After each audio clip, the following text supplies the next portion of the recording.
Hello. Hello, I am back. I am back. Hope you've all had a good weekend. Um,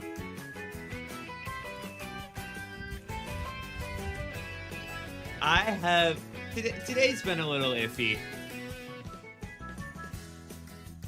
but yeah, overall, yeah, today's been a little iffy. Hello. Hello. Um, yeah, what is it? It's not even that bad. It's not even that bad of a day. It's just it's one of those days where I'm struggling for words, and that makes the prospect of stream a little bit concerning. Um, but but yeah, I'm just glad to be here, and I'm glad to be playing Ace Attorney again. It's been a while since we've been able to do it. It's been even longer since Inkshade.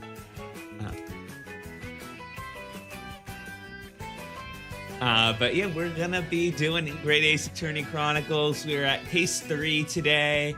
Yeah, I am. Yeah, we're gonna get. Let me turn back on. Wait, no, I can't turn back on the game audio yet. We have to do our little pre-stream ritual of intro music. There we go. I think that actually explains why it felt a little bit odd. But yeah, it's been. I think the lesson of today for me has been just don't and this is way easier to say than it is to do, but don't spend your time in communities that value you. That is the lesson of the day. And this doesn't have anything. This is outside of Ty's stuff. Don't worry, there's no streamer drama or anything like that. It's just annoying life stuff. And it's like, oh, I could be I could be spending my time better. That's all. That's all it is. I say that's all it is. It does feel like a lot. My body is saying that, like my internal sense of my mind wants to say, oh, this is actually a huge, super big deal. And to some extent it might be right, but it's definitely not, I know it's not as big of a deal. Realistically, it's nowhere near as big of a deal as my brain is making it out to be. Thank you for listening to my little spiel before I get on to Great Ace Attorney. Yeah, I mean, one of my goals with streaming is just one of my goals with this is just to be very upfront and to be very forward. Be very forward with you all about things that have what's going on now, how I'm feeling on the day to day. Because like I said, I am in chronic pain. There are these things that I'm dealing with, and to pretend that it's not I don't want to come here and pretend that everything's all hunky dory. But I'm just glad that we can be. I'm just glad that we can be here and play games together, and really solve some really try and solve some mysteries together. Because I want to get back to that idea. Of trying playing puzzle games and trying to sort of figure it out together. If there's any way I can facilitate that better, please let me know, because I would like to involve you all more. Glad that you got better once you got back. Yeah, definitely take your water. You can't expect to. You gotta have water if you want to be the champion of walking outside, I guess. I don't think that's too deep of a cut. I think some people will get that. But yeah, it's really good. This also, I haven't really spent much of any time outside today, which is, and one of the things I've noticed is actually really important. Like legitimately actually is to let me turn off my cursor. Yes, that yes, that's all that is the most important thing. That is the actual important thing that I was gonna say. Um, is to go out and touch grass. Like that is actually important. I walk around. I've noticed that going on well, what is like a long walk for me um is really helpful.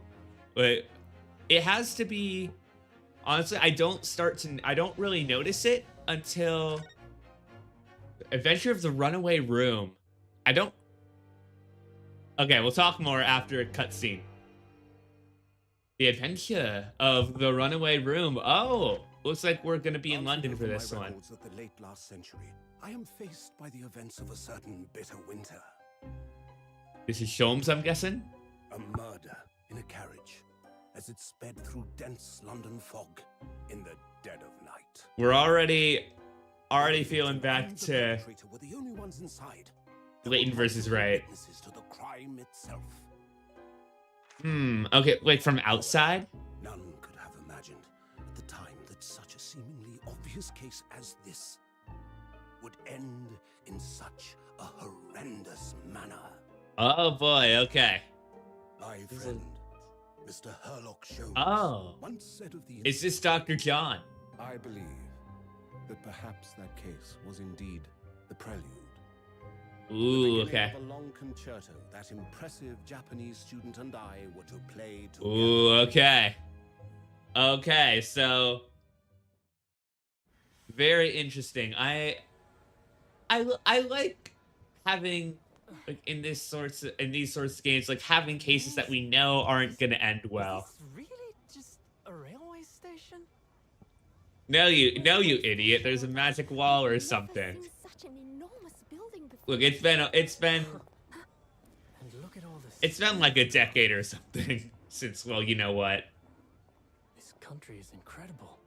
And not gonna play any of those games associated with that franchise or whatever, because you can probably guess why. For now, we just focus on what's actually going on in front of us. Like I'm dreaming. So this is I love the. Great Britain. I can't tell if it's the color palette or if it's post-processing effects, or if it's the shading. I feel like it might be. This Supreme Court in Whitehall, if you wouldn't mind. My pleasure. I'm guessing it's. Suppose you're visiting students from abroad, eh? Oh, is the murder gonna happen in this carriage? Thought so. Well then. You thought so? How common is it? I thought we were the only like people from Japan visiting. To the center of the world.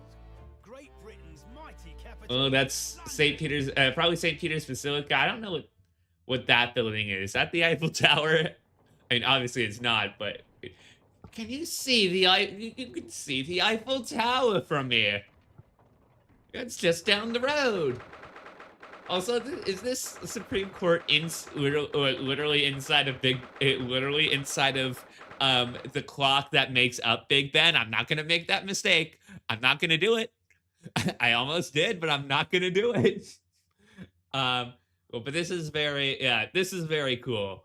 This is very cool. Also giving me an idea of what New World of Steam is gonna look like. We're absolutely playing Professor Layton in New World of Steam when it comes out. I forget. Did they announce a date? I forgot. Please let me know. But yeah, what I was gonna say is usually I don't notice a benefit and when I'm walking until I apologize. Well, no, I don't apologize for this because pilots calculate stuff in meters a lot of the time. Um, although altitude is feet. Altitude is in feet. But anyways, what was I gonna say? Oh yeah, I'm going out and walking. I calculated this. specifically based on the walk that I do. Like, I don't start to feel a benefit until I believe it's 2 kilometers. I believe it's 2 kilometers that I like. So it's like just over a mile. Like, I don't really start to feel any benefit from walking. But when you get to that when I get to that like 2 kilometer point, I feel, you start to I feel, I start to feel a little bit better, and then it's sort of actually pretty like quickly gets into like, oh yeah, like I'm not like, like I'm not thinking about things too much. I'm not worrying. I'm not worrying much. I'm just enjoying being outside and looking at, just focusing on what's in front of me. And yeah, and it just yeah, and just you sort of realize that, all like the things that worry you like aren't all that important, which is very, very nice. And then another like kilometer or half a kilometer in, my legs start to my legs start to go sore.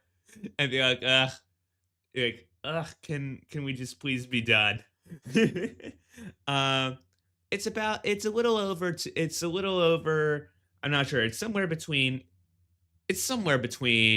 like 2 and 3 miles that I walk. Yeah, this is quite the sight. This is quite the sight to have a whole clock face over here. What an incredible place.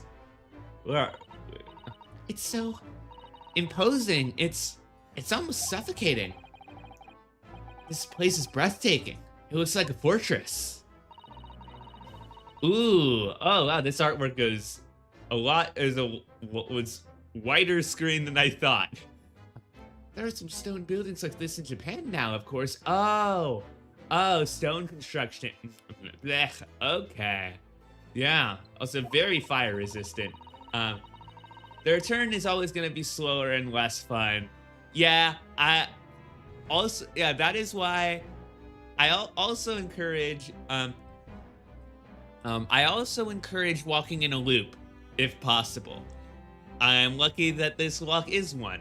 The one that I go on when I have the time to go on a long walk like that to really get my mind off of it. But really, I would say go at least yeah, I would say be out there for try and be out there for 3 kilometers. 3 kilometer walk is really good. Anyways, they've only been built in a few short decades since we opened our borders to the outside world. An authentic example like this is quite a different impact, wouldn't you agree? A far cry from the wood and paper most of our buildings are constructed from. It's certainly unfamiliar. Oh right, I forgot that. I forgot that there are different, there's like building paper. Yeah, because sometimes, I may be completely wrong, but like in the Three Little Pigs, isn't sometimes that first house built out of like paper instead of straw? The straw, sticks, and then brick.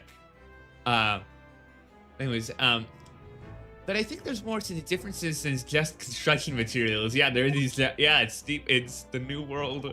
This is the new world of steam. This really. This is the old world of steam. God. Okay. I'm the old world of steam. I'm sick of this new world of steam. Okay. I'm gonna stop here. Let's just say this again. I'm sorry that I had to reference that. Please scrub all mentions of this from the Thai canon. This is the Lord Chief Justice's office, Naruhodo-san, in the Supreme Court of Great Britain. The Lord Chief Justice. We had instructions to report here at this time. If circumstances were different, it would be, yeah. We were supposed to let the Lord Chief Justice know that we had arrived from Japan. But yeah, Kiryu, we can't see Kiryu again. These construction paper, yeah, yes, construction paper, totally a real thing. Um, wait, no, is construction paper that the one that like is a little bit like less flimsy and has like has some coloring to it and has some like flakes or something? Is that what that is? As envoys to report the news of Kazuma-sama's death. Yes. Okay, so are we just here and we're gonna turn around? And having delivered his or her message, an envoy's duty is done. So we'd have to return to Japan. If we want to remain here in Great Britain. Oh yeah, we have to convince them. We had to convince them. Oh yeah, because we were supposed to have studied. We gotta pass the bar exam. Yes, which means you need the requisite qualifications as a lawyer. Which is what I've been studying for, yep. Here in Great Britain, it is the Lord Chief Justice who appoints lawyers. Well, all lawyers from this one guy in London. Oh, take a look at this shit. Hey, Ty. Hey, Fairy. How are you? For all construction purposes, yes, we were, Sandwich and I have been talking about the use of construction paper for all structures and building materials. Like the place that I'm broadcasting to you, streaming to you from live, made with construction paper. My desk, made with construction paper. That's how this works. Yeah, yeah. Imagine if I was taking my pilot's exam, and it was my pilot's exam, and I had to go to this. I had to go to this one guy in, let's say, one guy. Let's say topical stream references. We just played Rivet Mod. There's one guy in El Paso. There's only this one guy who does these plane tests, and it certifies all potential pilots. I wonder how I'm gonna get there. I wonder how I'm gonna get there when I don't have a license, because I need one from that guy in El Paso. Anyways, how are you doing, Fairy? How's your weekend been? That's the second reason why we're here, to have you officially recognized as a lawyer. It's the only way that we'll be able to remain here in London. Yeah, pretty much. I hope I'm up to scratch. Oh, what's I gotta get into a really pretentious British voice. Oh, no, that's like that Scottish voice. S- good morning. Good morning. Sorry for keeping you. No, we'll workshop this. Oh, okay. I remembered. I think there are some people who are a big fan of this guy. If I remember correctly. If I remember correctly, I think I saw this guy on like some not a fan cam or anything like that, because I don't get those suggested to me. Um, but I've seen people who are into Ace's into Great Ace Attorney. Uh, so yeah, definitely be very into this guy in a way that in the way where I say very into. Yeah. I trust you aren't too exhausted after your long voyage from Japan. Would you look at the time? Yep. You're gonna have a bad time, kid.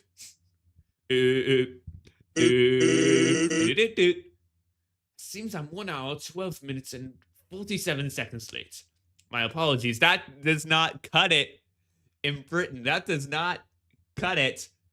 In the Great British Empire, that does not cut it. You cannot be even a single second late. Oh. No, don't mention it. Oh, wait. You know what? No, I'll just go. Why am I struggling with this? I can just go full Barry 63. Oi, what are you doing? Have you ever seen? I think I've mentioned this on stream, or maybe in Kai's chat. Have you ever seen British Person Simulator? Um, If you've ever seen that video, it's made by the guy who I mentioned in Discord the other day, by Bosnian Ape Society. Only get like a couple of uploads every year, and it's been a year. It's been a whole year, at least, since the latest Bosnian Ape Society video. They're all incredible. They are absolutely incredible. This goes against my stated lore, like Ty lore. Like Ty wouldn't, I mean, Ty the character wouldn't watch Bosnian Ape Society, uh, because of the use of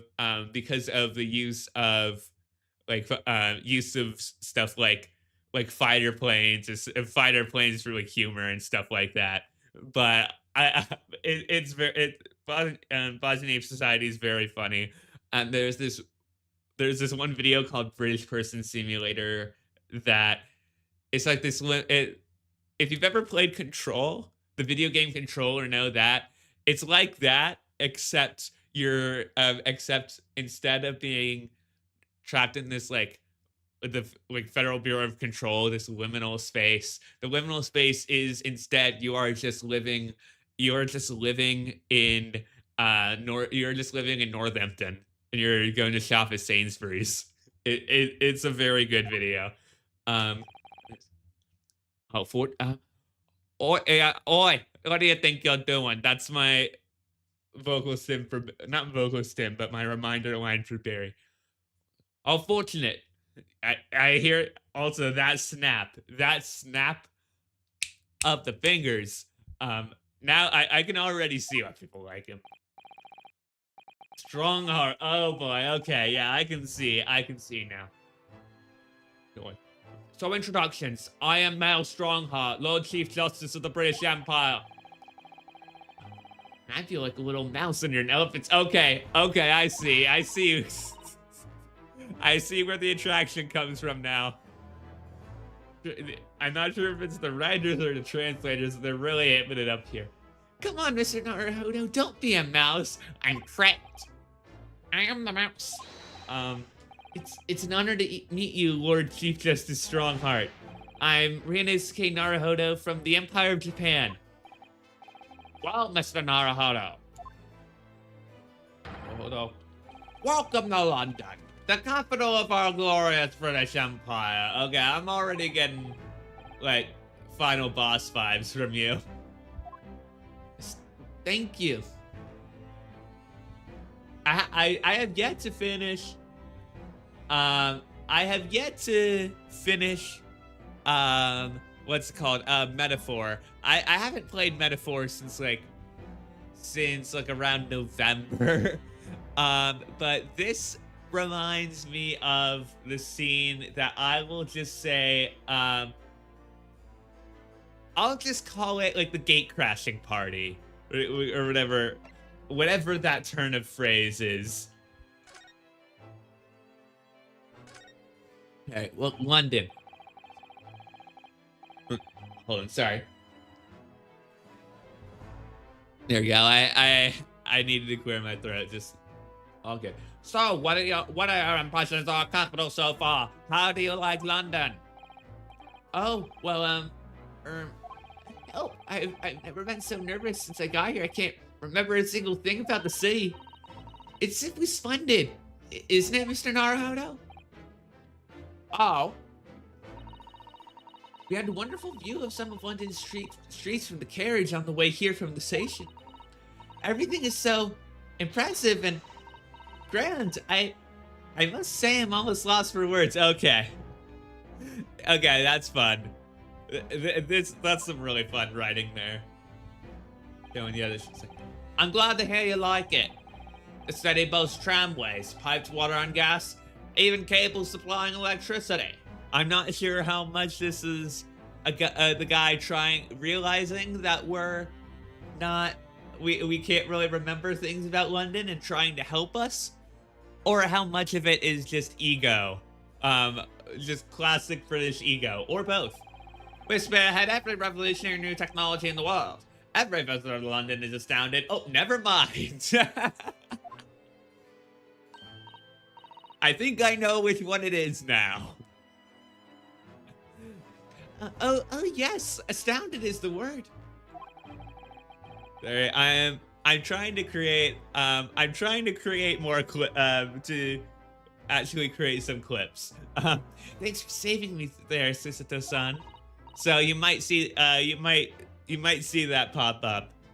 And everyone seems so jolly and full of vigor. I've been sort of not challenged, but encouraged by Null Element. Shout out to Null Element. I actually need to put them on my put her on my recommended streamers list. Well, mainly because one, fantastic streamer, absolutely recommend. But two, I'm joining their Minecraft SMP. We're gonna be playing the Prominence 2 Historian era mod pack. It's server is called the Disorderly Tea Party, and it should be a lot of fun. I have no idea about the mod. I'm probably gonna watch some videos once this is over, or at least in the next coming days. But that'll be on Tuesday night, because that's when the server opens. Yes. There's much excitement about the upcoming Great Exhibition we'll be hosting here in London. Great Exhibition? Is that like the World's Fair? Cultural and technological achievements from around the globe are to be exhibited here in our great city. It will be the greatest spectacle of its kind in history. It will make Paris's World's Fair look like a toy shop. Okay. Cool. Gotcha. So World's Fair does exist, and and this is sort of like a competitor to it. Okay, cool. And also, what was I gonna say? Also, I can't tell.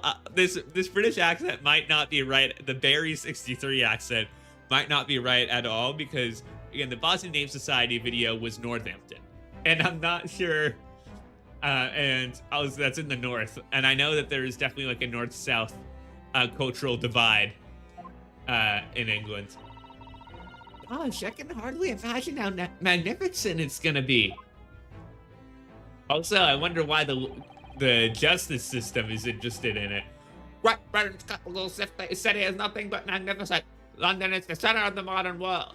Well, actually, it would be interested in, if anything goes wrong, it'll be interested in prosecuting that to the fullest extent, probably. But even if you do say so yourself, I mean, but I still need to watch the video. Shame on me for not having watched the video. I still need to watch the video. It's like, I know Paris had like a competitor to Greenwich Mean Time, trying to like establish, that as like the center of the world for timekeeping or whatever. The sun will never set on our great empire. Yeah, sure it won't. Try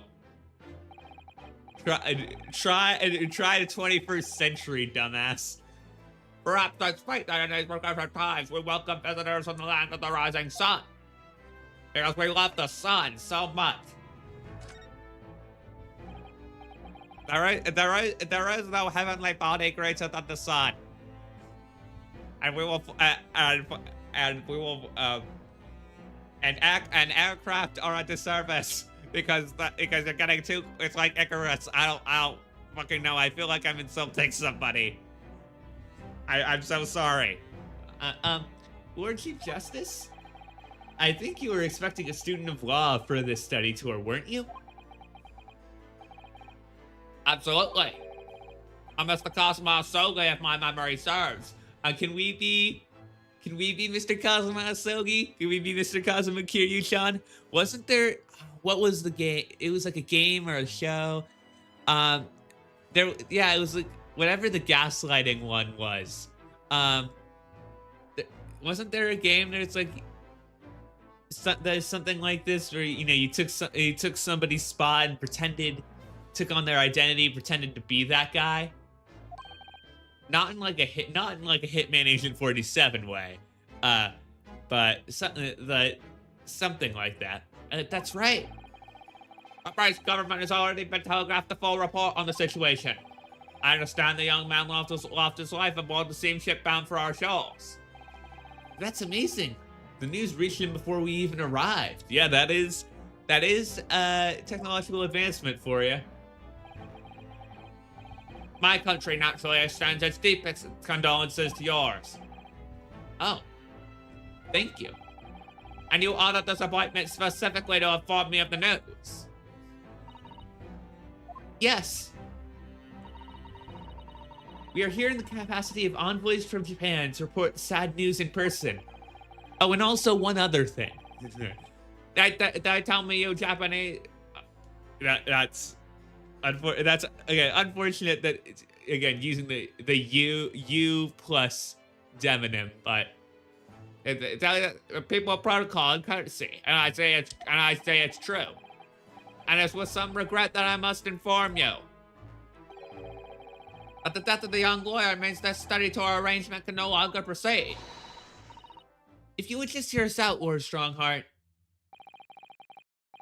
What do you have to say, madam? It's about the study tour.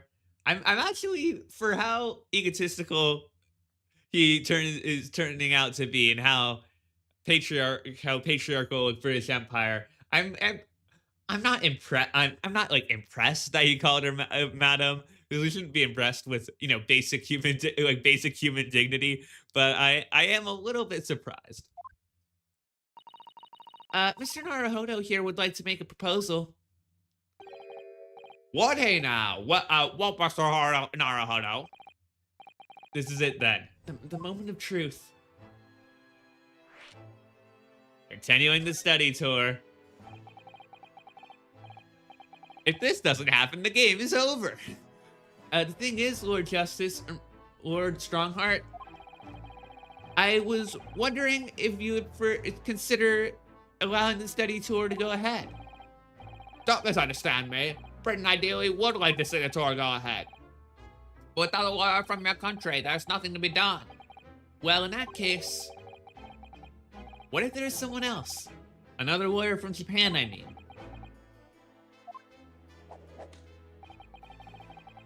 Is there something I don't know?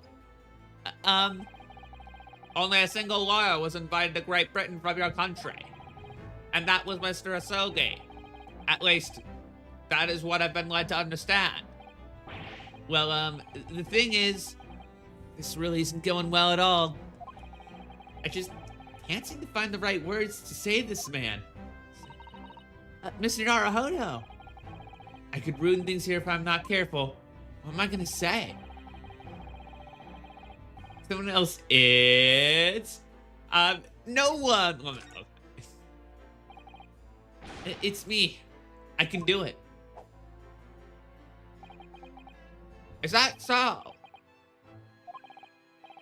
I mean, I don't actually have any come on. Don't say. No qualifications, you say. And yet you're still claiming to be a lawyer.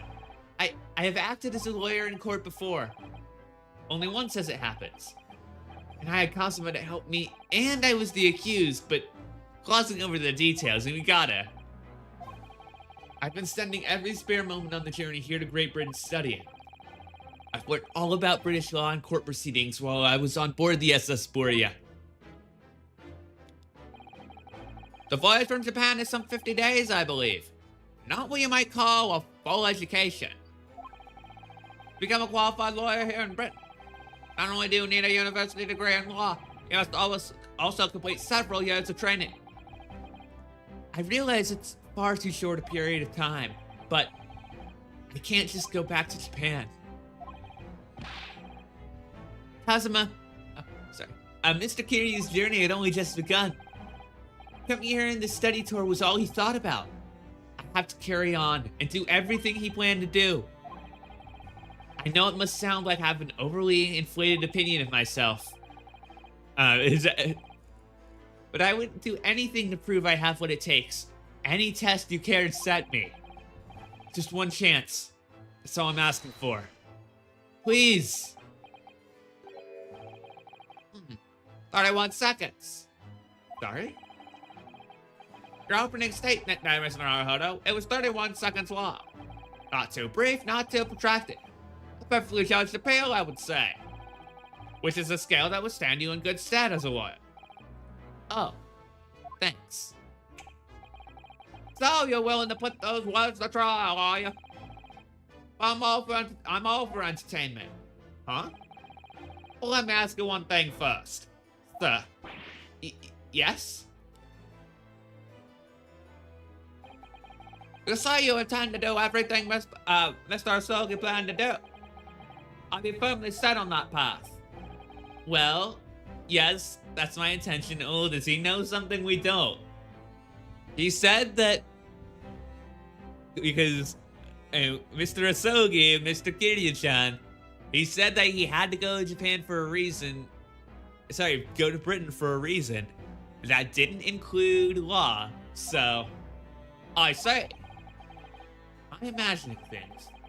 Or is his expression just alter a fraction there all of a sudden? Very well. You have your wish. I'll give you a chance. A test to become a translated certified lawyer. Whether you pass or fail is entirely down to you. Really? Tests. Test. Exams. GCSEs.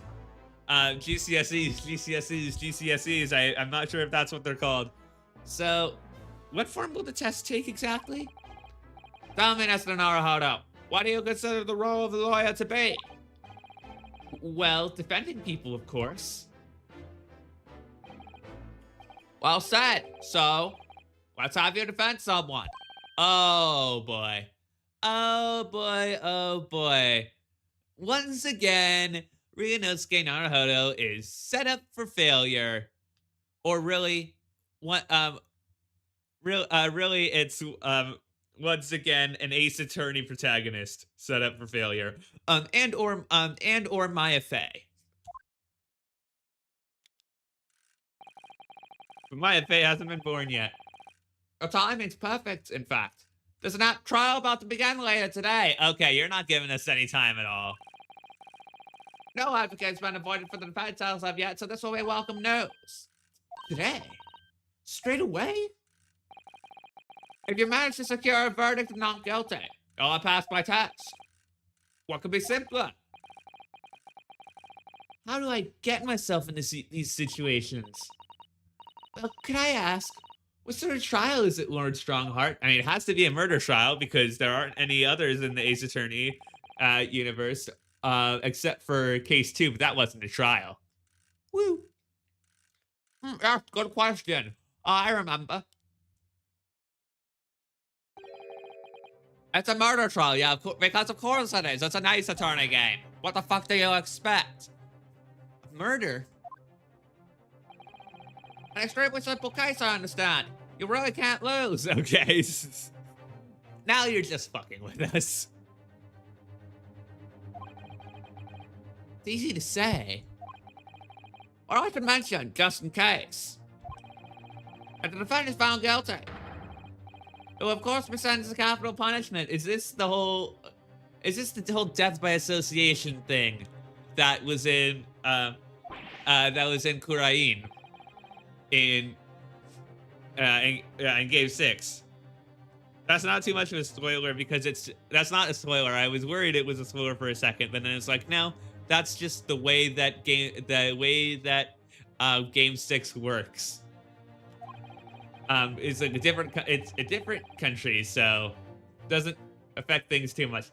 Hey, Great Britain, murder has head to the gallows without exception. Presumably you read that much from your short stay-braced introduction to British law. We can't possibly agree to such a test. We'd be toying with a man's life. I'm the Lord Chief Justice, and I've decided it's acceptable. But you can't do that, can you? I am the law. There's no need to overcomplicate this. All you have to do is ensure that you don't lose. The defendant may live or die depending on how well I perform in court. If I lose, he'll be hanged. Mr. Naruhodo, you've come to me claiming to be a lawyer. If you want me to take you seriously, you don't need to prove you're willing to do a lawyer's job. And you say you intend to see through the well of your compatriot, Miss Kiryu-chan. This is like This is the worst strong hard voice ever, and honestly, I'm so glad that I'm doing it. I'm so glad I'm doing it. I can't possibly deny Barry 63. I'd like to understand just how far you're willing to go in order to make that happen. Testing my resolve. What's the matter? You've fallen silent. I'm sorry, but time's pressing. The trial begins shortly. I need an answer from you now. What's that to be? What do I say? Do I agree with this observed test? Fine. Fine, we gotta advance the plot. If I have to give you a decision now, my answer is I can't do it. I can't get the words out. 15 seconds. Your decision making needs work if you want to be a lawyer. That was too slow. Yep. You're too slow. So it's as I suspected, is it?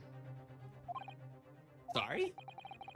You have noble intentions, but lack the resolve to see them through. Fair enough. I mean, that is quite the accurate assumption. Test cancelled. Thank you for stopping by. Don't acquire your ticket for passage back to the east tomorrow. This conversation's over. Yes, Lord Strongheart. Thank you for offering me a chance. Mr. Naruhodo. I'm sorry, Miss Susato, but what can I do? It's alright. I understand. You do. It's not an easy decision to choose whether to defend a man in these circumstances, but resolve has absolutely nothing to do with it. What are you trying to say, madam? I think what Miss Susato means is that no matter how badly I'd like to be recognized as a lawyer and stay here in Great Britain, to risk another man's life by treating his one and only chance at the trial so trivially would be utterly unforgivable. And I feel exactly the same way. Okay, cool. I'm glad that this is how the plot is advancing. I thought we had to. I was like, okay, like we have to select yes for the plot to go ahead. I thought that this was just gonna be what was happening, but no, that's not. And I'm very glad. I'm very, very happy about that.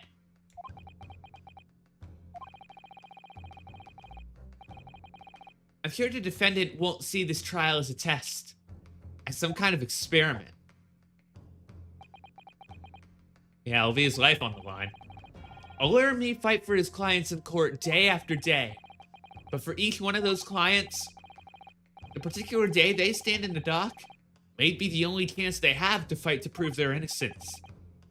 No, I was wrong. I'm not qualified to do that job yet. Sorry for wasting your precious time, Lord Chief Justice Henri Nosuke. Aww. Wait, Mr. Naruhodo. Oh, was there something else? It's approximately 20 minutes by carriage to the Old Bailey from me. I'm guessing that's a pub. If you leave immediately, you should still be there in time. But I just said that I was quite serious in what I told you. The defendant in this case has literally no one to advocate for him. What? At this point, he can't hope to find someone to represent him. The trial will begin without a defense.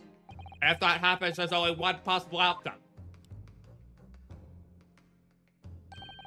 He will receive the most severe sentence the judge can pass down. But that's awful. But that is the truth. Why does it have to be like this? Please don't expect an answer to every question. Okay, yeah. Yeah, because I'm guessing, yeah, there's a reason why people won't like go defend this guy or go after this specific person. What was the plot point? Yeah, because there were plot points like this in Ace Attorney before. Like no one would dare risk their record against Manfred von Karma. The whole hard truth of the matter is that there's only one person now with the chance to save this man from a very miserable end. And that's you. really his only hope? We gotta go and ask. We gotta go and corroborate that story. So, what do you say now, madam? Me? What do you mean, Lord Strongheart? Just that it wasn't an easy decision to choose whether to defend the man in these circumstances. And I agree. But in my estimation, it is purely and simply a matter of resolve. Oh. Our time's up here. I have a meeting to attend. I must leave in 2 minutes and 16 seconds.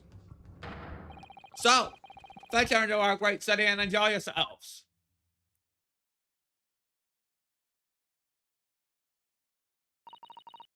He's gone. The Old Bailey. Probably a pub, or a tavern, or whatever. If we're gonna do this, Mr. Naruhodo, we must leave at once. Okay. Guess we move to the Old Bailey. Highest criminal court. Why is it called the Old Bailey? We're gonna take my test and prove my worthiness.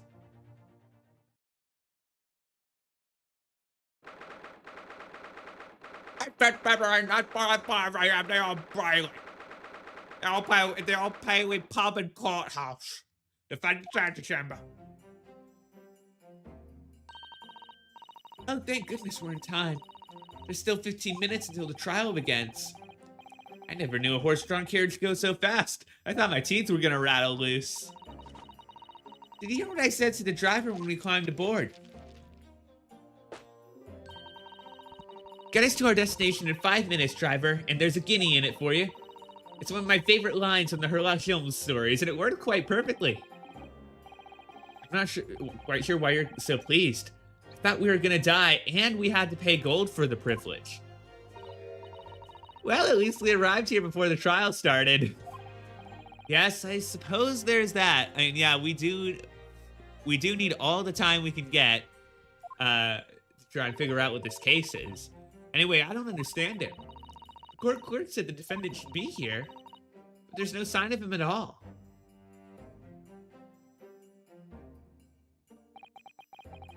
So this is the Old Bailey. Even this room for defendants to wait in is grand. Are you all right, Mr. Naruhodo? Feeling tense, that's all. This place gives me the same sense of forebodings that I remember from the Supreme Court in Japan.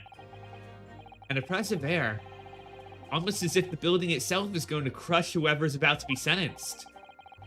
Feels like only yesterday that I was the one about to be crushed. Yes, whoever the man you are to defend is, I imagine he's feeling very alone at this moment. Top of the morning to you, madam. Sir? Oh. That is very different from what I was expecting. What are yous doing for yous? This is not a New Yorker.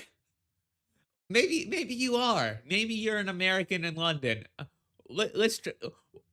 I'm gonna try and do both. What are you doing following me here? Things are very desperate, aren't they? Sorry? Would you look at these look at those expressionless faces? From the East, are yous? We're from Japan, yes. Oh, Japan, is it? Right, you say no more.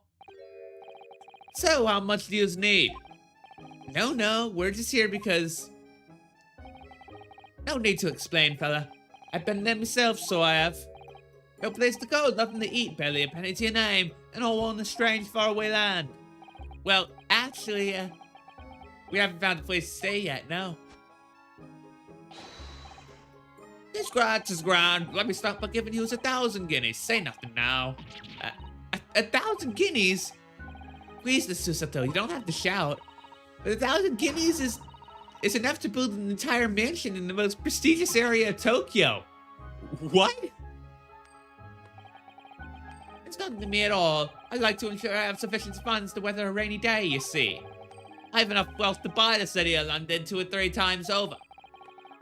That much rain even fall in one day? Oh yeah, I feel like we're overlapping too much. I gotta try to go for like this, I guess. And I want this for Barry.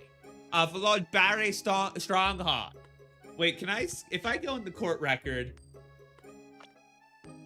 this guy better be 63 years old. Fuck! Oh, well.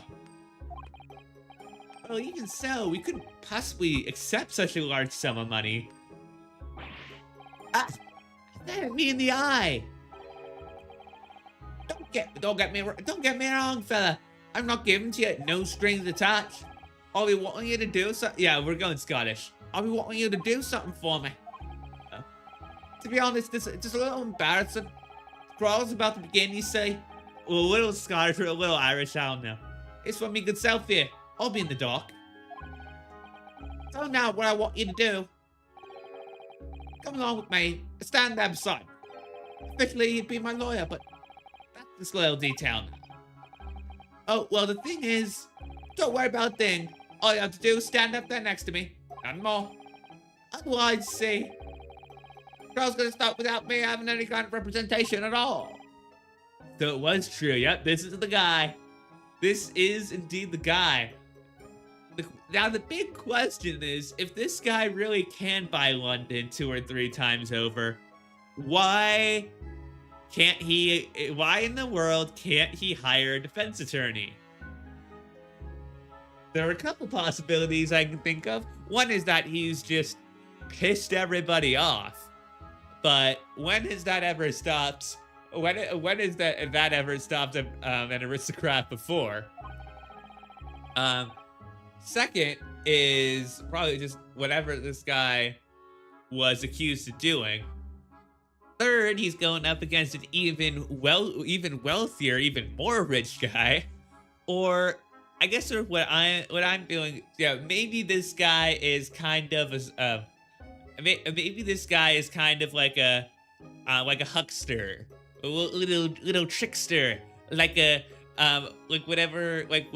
whoever those nobles were in Card Shark that I played for a little bit and then stopped because because there was one, it's a game where you do like little, not card tricks, but like, you cheat at cards. And one of the maneuvers that you have to do is like impossible with the controller. So, I'm terribly sorry to have to ask, but, and I was playing on a handheld, so not really another option. Does that mean you're the defendant in this trial? They're in blazes, do yous? Do yous not know who I am? Me? One of London's biggest names. We just got here. No, sorry. Yeah, sorry. We've only just arrived in the city, you see. I see. I suppose this isn't altogether impossible. Well, just next to Hyde Park there at the centre of London is another beautiful park. Sorry, a park. What? It's called McGilded Park. Full of blossoming flowers in the spring and singing birds and whatnot. You're McGilded, okay. Oh, hydration time?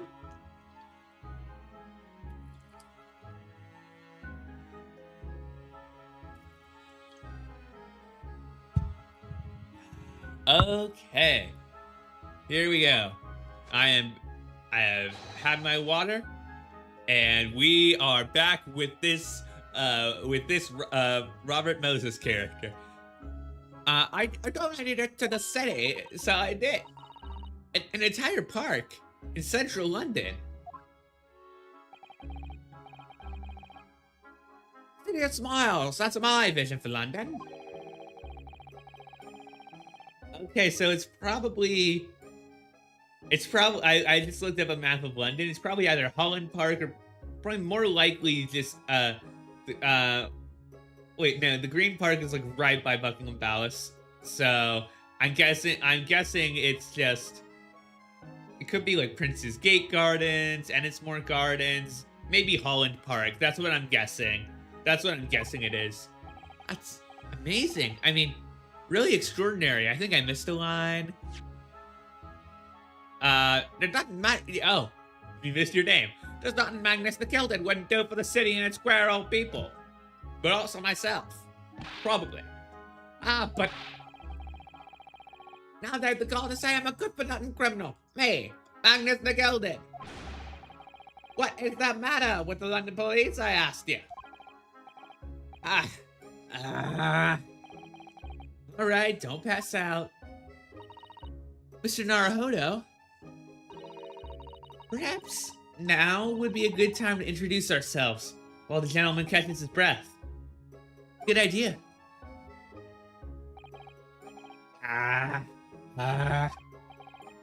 Mr. McGilded, the thing is, we're actually here in London to study British law. We're law students on a study tour from Japan, you see. So, if you don't have a lawyer for the trial yet, you need to be happy to put yourself in our hands. We'll do our best. What do I have to say, you daft agent? I've given you 1,000 guineas to stand up there next to me, haven't I? Well, yes, but I wasn't really offering to just stand up there next to you. Oh, I think I see what's going on here. Sorry? I know what you're thinking. This Chancellor of a fella claims to have more money than the Queen. But if that's true, why the blazes can't he hire the finest lawyer in all of England? Yeah, that is what I'm thinking. Because he did it. That's the only explanation. Well? No, well, not at all. Well, halfway right. We'll say not at all. Not at all. Although, it is a little strange to be honest. Yeah, yep, that's the response. Why you don't have a lawyer, I mean. That would be the fault of the Reaper. Excuse me? Is this gonna be a Jack the Ripper, but instead of Ripper, it's Reaper? Is that what we're doing here? Like Sherlock Holmes? I, the Grim Reaper of the Bay, Lord Barrack von Seek, says the prosecutor. Ah, yes. I have also seen people thirst over Barrack von Zeeks. I have also seen people do that. The prosecutor is the Grim Reaper? When Van Zeek stands at the prosecution, they call the accused as sacrificial lambs. That is scary. And to this day, in every single trial which he's been the prosecutor, the accused has been damned. What? Yeah, this is a regular old Ace Attorney situation. So it's pretty desperate Ace Attorney situation. But there's no one willing to stand in defense against the fellow at all. You could say he's a living legend of the Old Bailey. Goodness. Lord Barrack von Zeeks. He must be an exceptionally talented prosecutor then. Talented isn't the word you're looking for, madam. Cursed. Cursed? What on earth? Is this gonna be, like, Miles Edgeworth meets Simon Blackwell? Counsel. Why make your way into the courtroom? The trial's about to begin. Counsel? That would be me. Oh, all this time. Well then, fella, don't let me down. But I don't know anything about the case. I'm sorry if I scared you with that. You haven't told me what happened. I'm not sure if I scared the neighbors with that. It's only out your face here. I made up my mind, so I had. Sorry? I decided I'd have to defend myself in there. How would that have worked? But then you made an appearance. A student of law, wouldn't you know? It's no accident, I can assure you that. His fight. And also, strong hot. Sadly, not 63. So get cold feet now, please.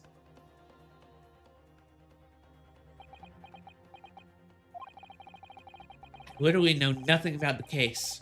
Or about this man who stands accused. In fact, the only thing I do know is that I can't just turn my back on him.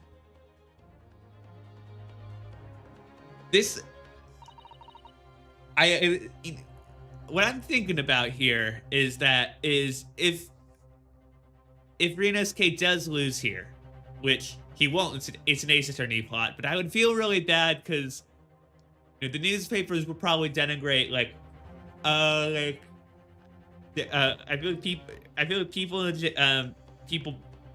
back in Japan. I remember Ryunosuke said he didn't want to let them down, and I feel like the news is that he lost, and I worry that people might look down on him. But again, but one, we are being put in this twisted strong art experiment. But see, we are trying to stand up for somebody, which is we have good intent at least.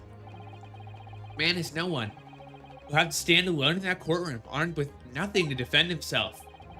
Yes, something that Kiryu would have never allowed to happen. Also, for the defense, what are you doing? If you're late for the start of the trial, you will lose your right to stand.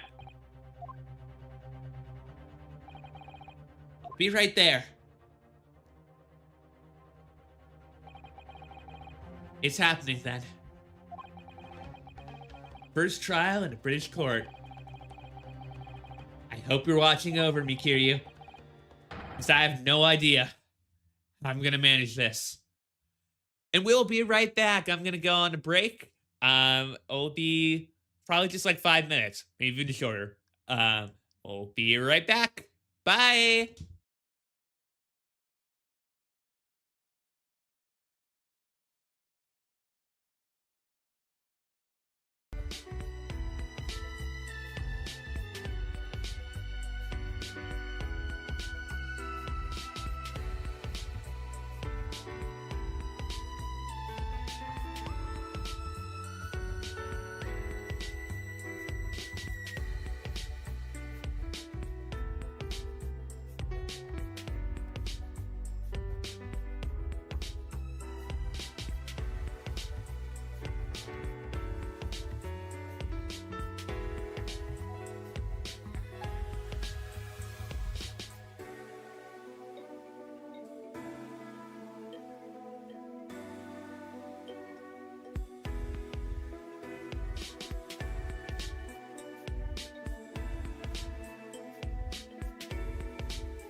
Hello, I am back.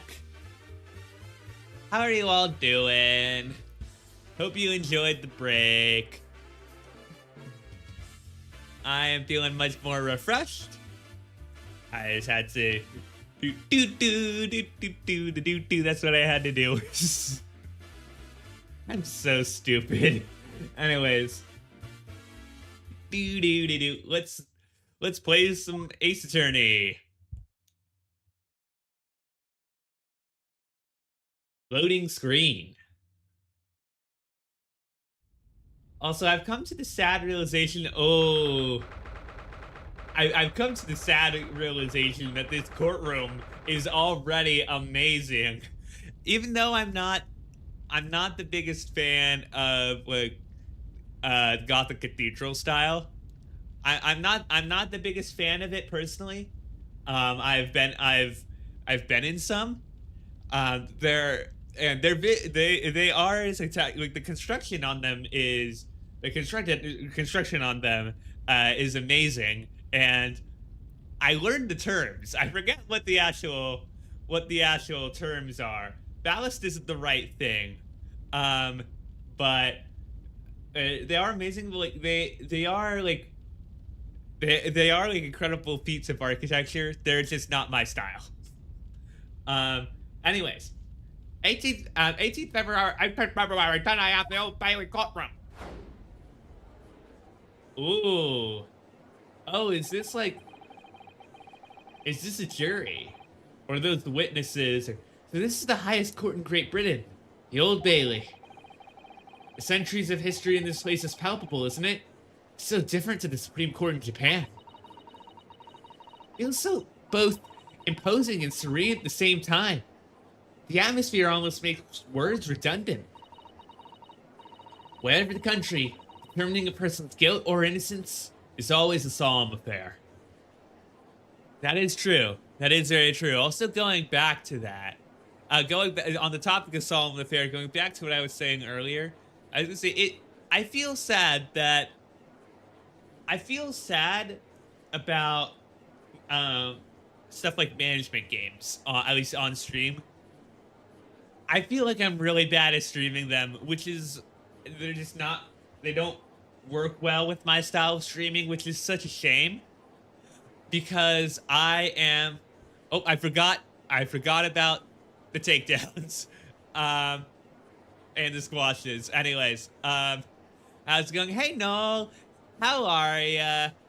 I was just talking about how it's sad that I feel like I can't play management games on stream because I focus too much, and I want to be engaged with chat, engaged with you all, but I'm just there not really saying anything,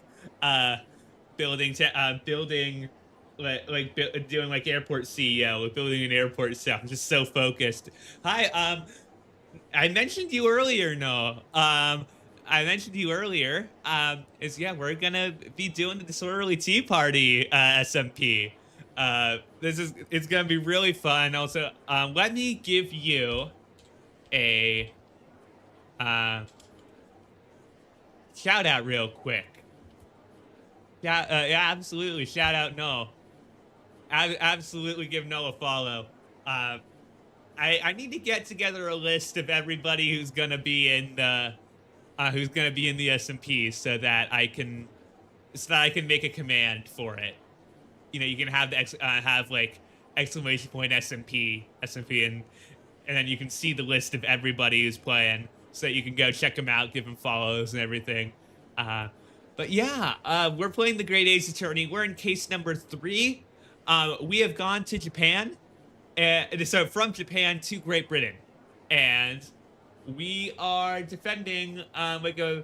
McMoneybags character, who we don't really know anything about.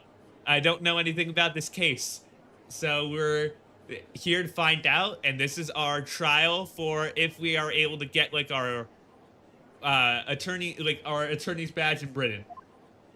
That is what we are doing. May I say something, Mr. Naruhodo? Oh, yes. What? Oh, we're scared. Oh, we're so nervous. Your eyes look ready to pop out of your head again. Yeah, they really do.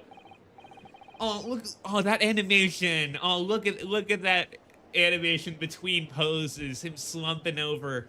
I hate that he's dealing with it, but I love the animation. I know, but I just can't help it. Oh, there's our Grim Reaper fella. Ooh, and here's our judge.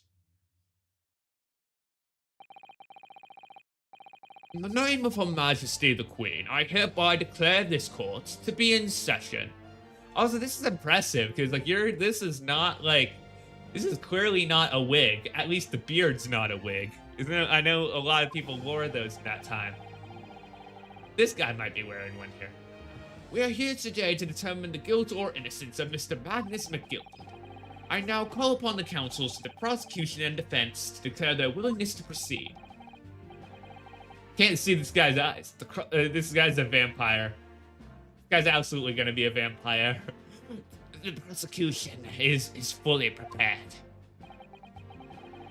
Must be the Reaper of the Bailey. He really does look fully prepared to dispatch his next poor victim to the underworld.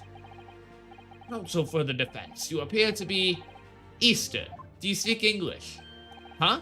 Oh, yes, of course. Sorry. But he asked if the defense was ready.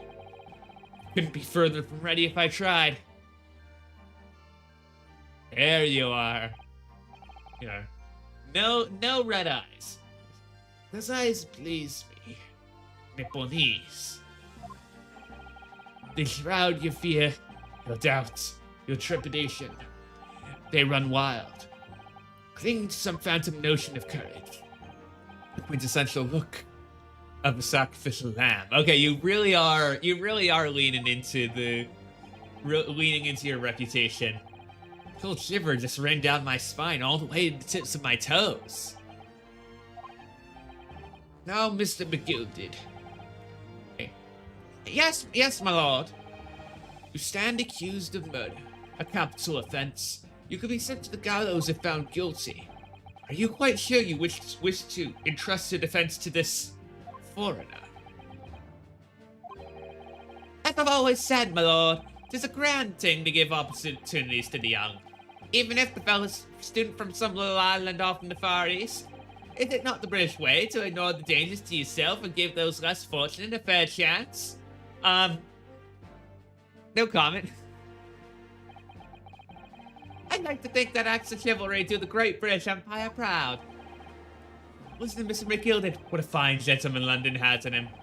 He donated £5,000 to the government the other day. Hey, please go play in the Gilded Park. Is it everyone in the public gallery is firmly behind him? Interesting.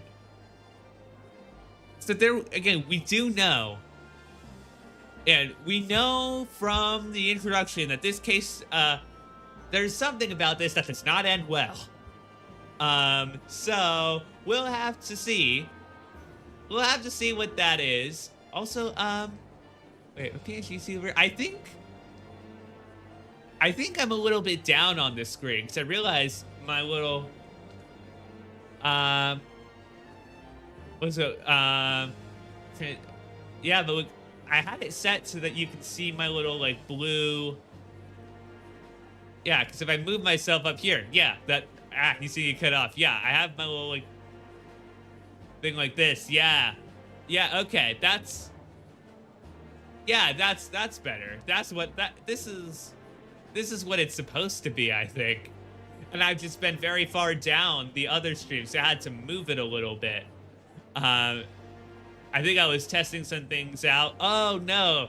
Oh, wow. No, I think I might have been moved down even from the whole, since I did the whole YouTube poop reaction. Wow, okay. Well, now I'm back where I'm supposed to be. Anyways, that's definitely welcome news. He certainly has the way with words. I feel like he's a swindler. I'm surprised he couldn't convince anyone to defend him. Eloquently put, Mr. McGilded, in most laudable sentiments. Now, ladies and gentlemen of the jury, I'm sure I hardly need remind you that you 6 members of the public have been selected for your impartiality. impartiality, we have. I'm seeing impartiality. I'm noticing that third guy. The third guy does not seem to me to be very impartial. That's very funny. Oh yeah, no, I had to move myself to the left side and make myself smaller because being on this side here, I'm blocking the whole.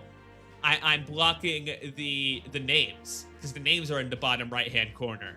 So I had to move myself, and then I moved myself back, and I think I moved myself back wrong because I'm only just realizing now. Oh, you can't see that my shirt. You can't see the cuff of my shirt. So that's what happened with it. It's absolutely the roughest of girls with that belong. I'm more than ready. So we have this guy who seems like a regular politician. This woman who reminds me of someone. At the manor, his lordship always says we should dispose of rubbish properly. Naturally, I agree. This is very So I don't know. There's somebody this reminds me of. If you know, please let me know. Any criminal says shouldn't be wishing they never sets eyes on me. Yeah, I figured. This woman definitely seems to be the most posh of all, and you're just not saying anything. Oh, and you're the horse sitter. You're just vodka. You're literally just vodka, but a British male. That's literally what you are. Vodka. Vodka. You've never let us down. We should just let you do the judging, Vodka. You have all of. Yeah, you can never do wrong. Oh, don't mind me, my dears. I'll just getting on with my knitting. Must finish these mitts for my grandson. You would be dismissed from court immediately. You would be dismissed because you cannot pay attention to a case. Actually, now that I think about it, with diminishing what's it called? What's it called? Retention, like how long we're able to watch something for with that, so just going down and down over time. I worry about jurors in cases not being able to pay attention. I don't know. Mr. Naruhodo, these people are jury, yes. That's something we don't have in Japan yet. That's also something, like, I would actually be in, like, jury duty is annoying. I haven't gotten jury duty yet. But I would be interested. And if I'm gone from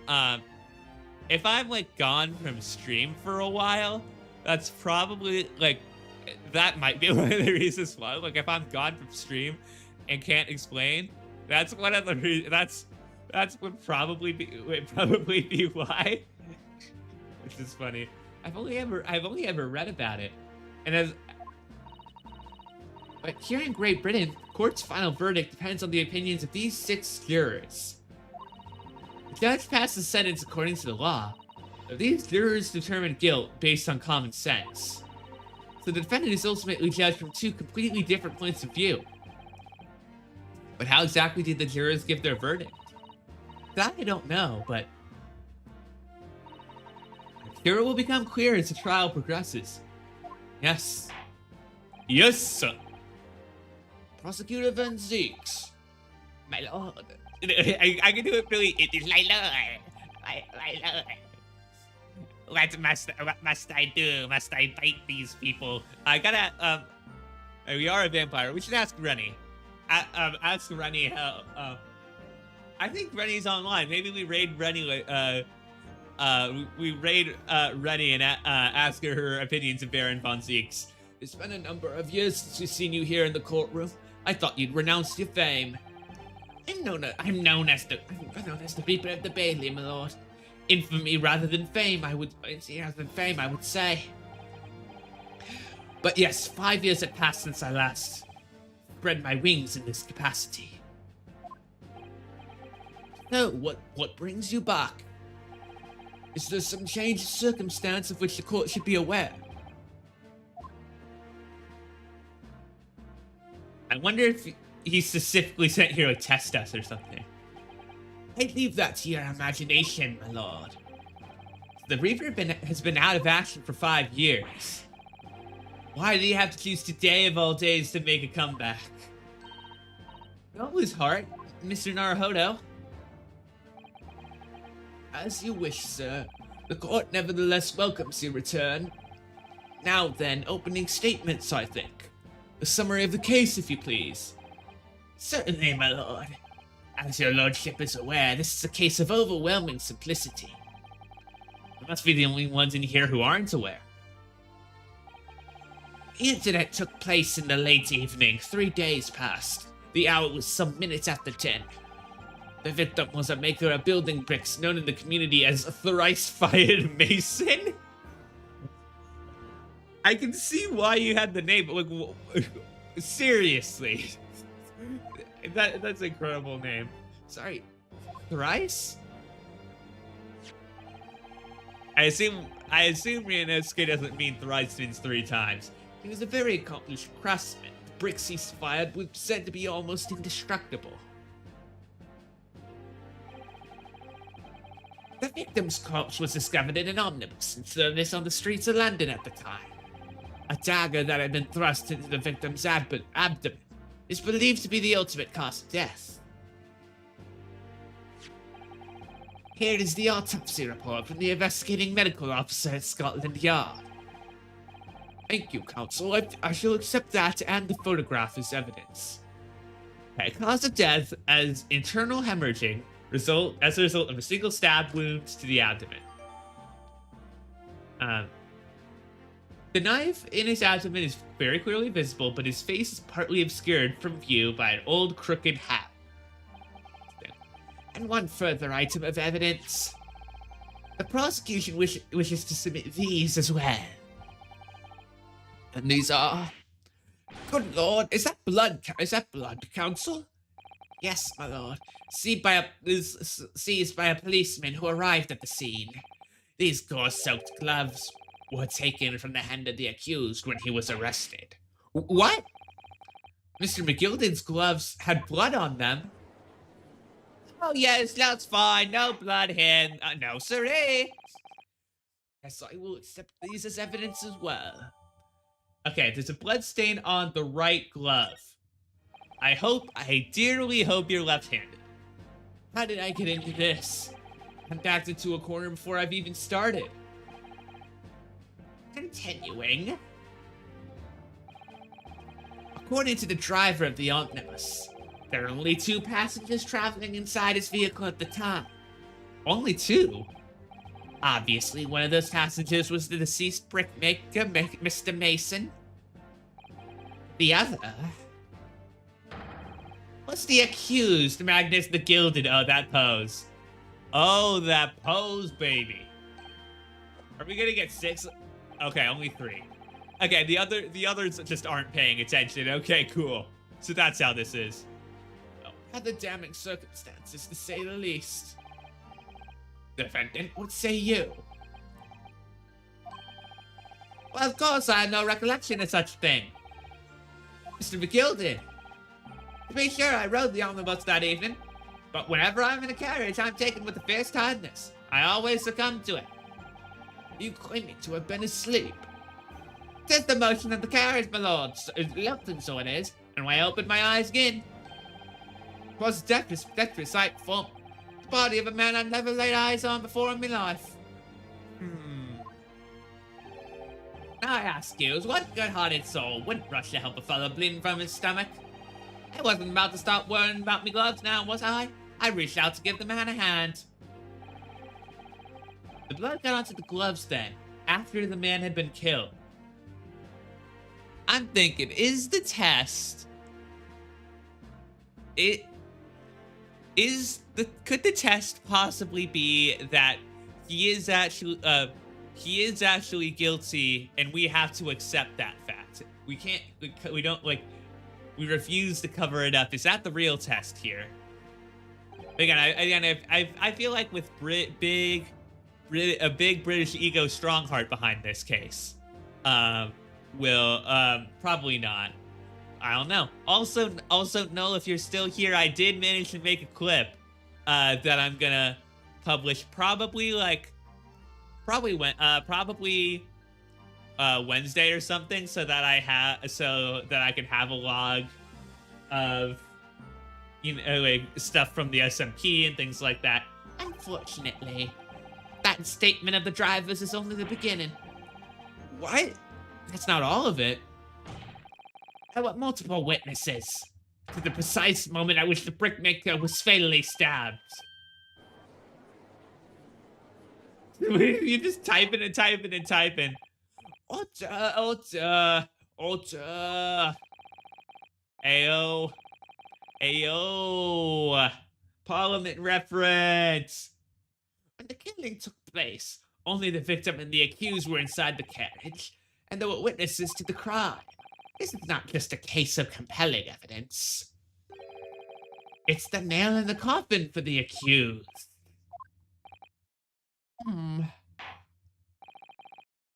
Thank you, counsel. The circumstances of the crime have been made quite clear.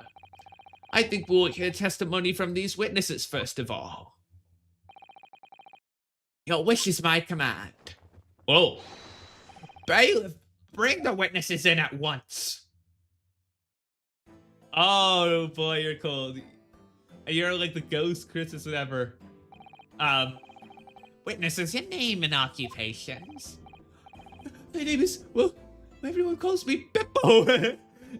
You Beppis? Beppis on Tile Terror stream? Oh my goodness. Oh my goodness. I'm so starstruck. We have Beppis here. I'm driving on the bus to the East End. Bros fat play. I'm the banker in the city. Okay, of course. Okay. Okay, sure. Okay, and you have the double chin. Amazing. Incredible work. My name's First. Lady First. I make hats for gents.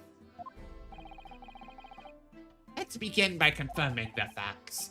3 days ago, at a short time after 10 o'clock in the evening, all of you present in the stand were in an omnibus and witness to the aforementioned incident. Is that correct? Yes, sir. What, right? Yes, sir, that's right, sir. Very well, then let's proceed to your formal testimonies, please. Okay, hold on. Let me see. I want to see how old these people are. McGilden's 48 years old. 32. Mason was 54. Beppo is 62. So close to Barry 63. Bruce Fairplay 34. You're on the roof deck. And you laid D first. And Apprentice Milliner, who witnessed the incident from his seat, it is laid D first. So I'm wondering. It would be cool if it would be cool if maybe we had a trans thing going on. We'll see. We'll see what happens. Each of you will tell the court precisely what you saw. Witness. Testimony. Go! You know what? I'm just gonna... Beppis.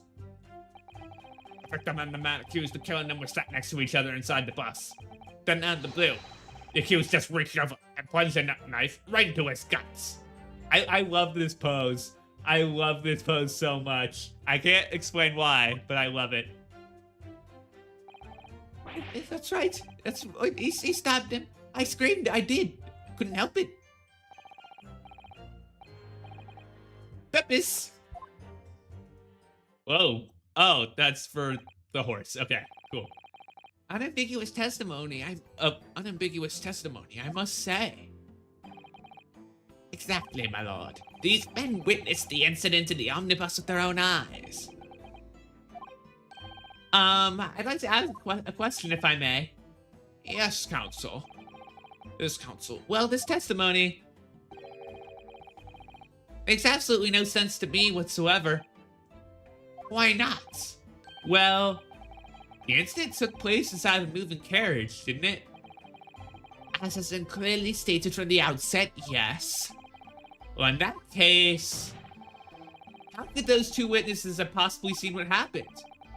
There's no way they could have seen the inside of the moving carriage. Okay, like everybody. Okay, yeah, everybody here knows we're out of the loop. Oh, quit. I read that civilization in the Eastern Island nations was a good century behind our own. Come on, dude. I mean, unfortunately to be expected, but still, come on. But you're here in London yourself. Are you really so ignorant about our omnibuses? Huh? Tell me, my Nipponese friend, have you even traveled in an omnibus? Well, no. We, only arrived in London this morning. No matter. I've arranged for us all to see for ourselves. The actual scene of the crime, that is. What do you mean? The actual scene? How? A carriage is designed to be moved, after all. Presumably you understand that much. Yes. The omnibus in which this bloody crime took place is here today in this very building. Here? What? The entire carriage? Bailiff? And camera pan up. Bring forth the stricken omnibus. And my voice has changed all the time. Ooh, there it is. The omnibus, omnibus. So that's an omnibus. The omnibus. I can't believe they could bring something so enormous in here. Great Britain's courtrooms are amazing. As you can see, the omnibus is pulled by 2 horses and can carry up to 8 passengers. 4 passengers seated inside the enclosed cabin, and another 4 on the rooftop above. X-Force deploy from the chopper above. Every Londoner knows that the dice are loaded. The best views of the city's architecture and sights are to be had from the top of an omnibus. And I should point out to our foreign guests that there is a skylight in the roof, allowing a view of the interior from the seats above, provided that the people sitting on top don't put their nasty feet in there. Kai might do it, but that would be entertaining. Ah, a skylight. Oh. The penny drops at last, I see. These 2 gentlemen were occupying the rooftop seats on this omnibus when the murder took place. That is how they came to witness the grim incident. Yeah, I've gone from doing like sort of like Dracula voice to more impish voice, like sort of Doofenshmirtz voice like this. And I really range with even one voice. Is crazy. I'm sorry if that makes it hard for you all to follow along. But again, don't backseat, but please give me your ideas. Please give me your ideas about how like the case might go. Like, you know, help out with what your thoughts are for what happened, what might have happened.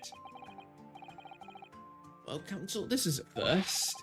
In all my years behind the bench, I've never experienced the crime scene itself being brought into the courtroom. Maybe it is a wig, because like I said, it did move a little bit. There are a number of important clues remaining inside the carriage, my lord. I would like to submit the omnibus itself as evidence. I'm waving around my hand. That is the prosecution's wish. I am going to save real quick because I realized I haven't saved for this whole case.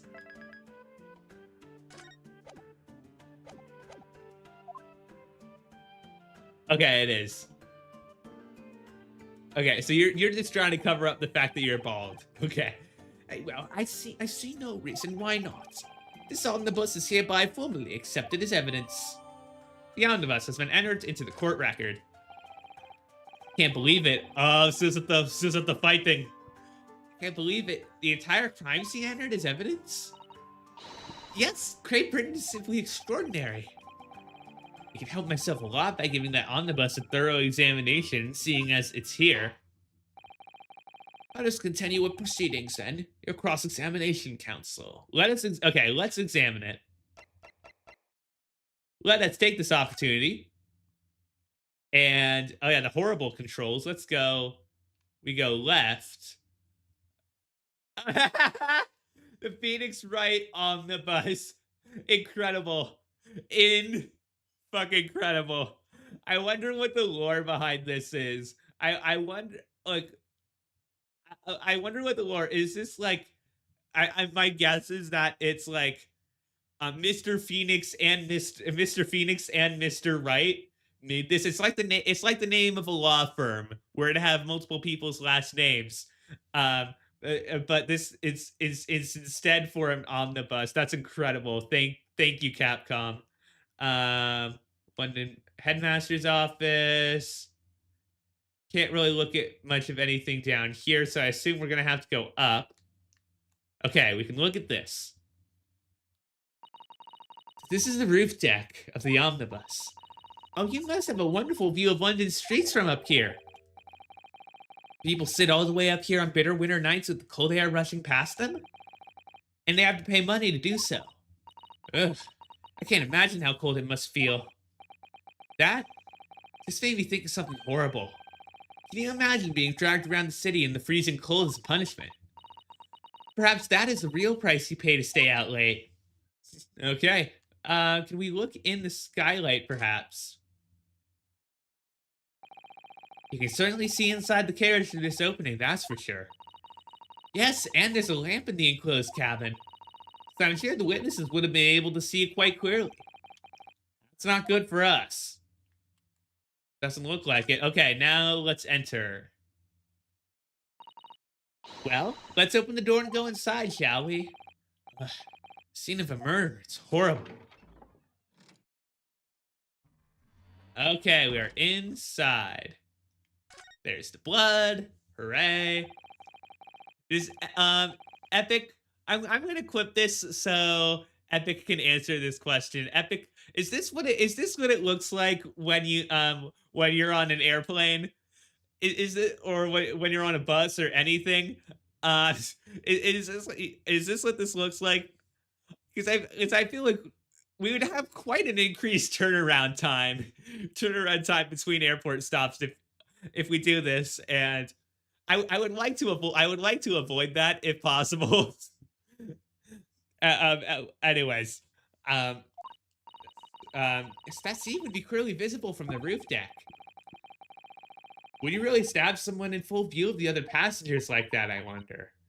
Well, it was after dark. There's a lamp on in here, so perhaps the culprit couldn't see anything outside through the skylight. Whichever way you look at it, it doesn't seem like it was a planned attack. Maybe it was, who knows? Ah, that's a poster for the great exhibition that's due to start 6 months from now. Oh, okay, so we're gonna be here a while. Because, yeah, it definitely feels like it's leading up to that. Kind of feels like how Deltarune's leading up to the whole, the whatever the festival is. There's a lot of focus being drawn to the Crystal Tower, the whole centerpiece of the whole exposition. Oh, so that's probably what that was we saw. That was not the Eiffel Tower.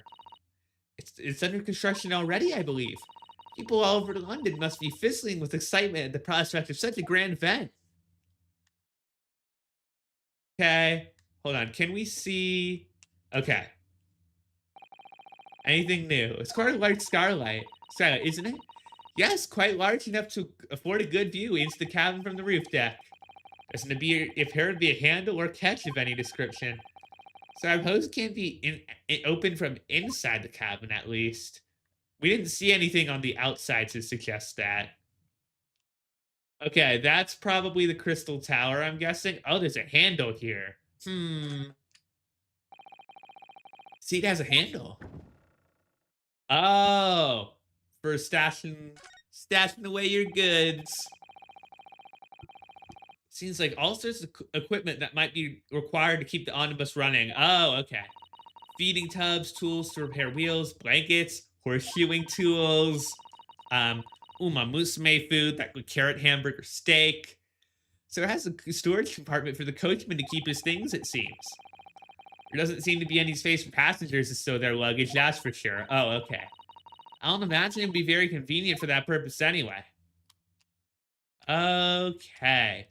Anything else that we are missing? Doesn't look like it. Have you seen enough? Let's step back outside then. Okay. I think we're good for now. I think we have seen everything. Um,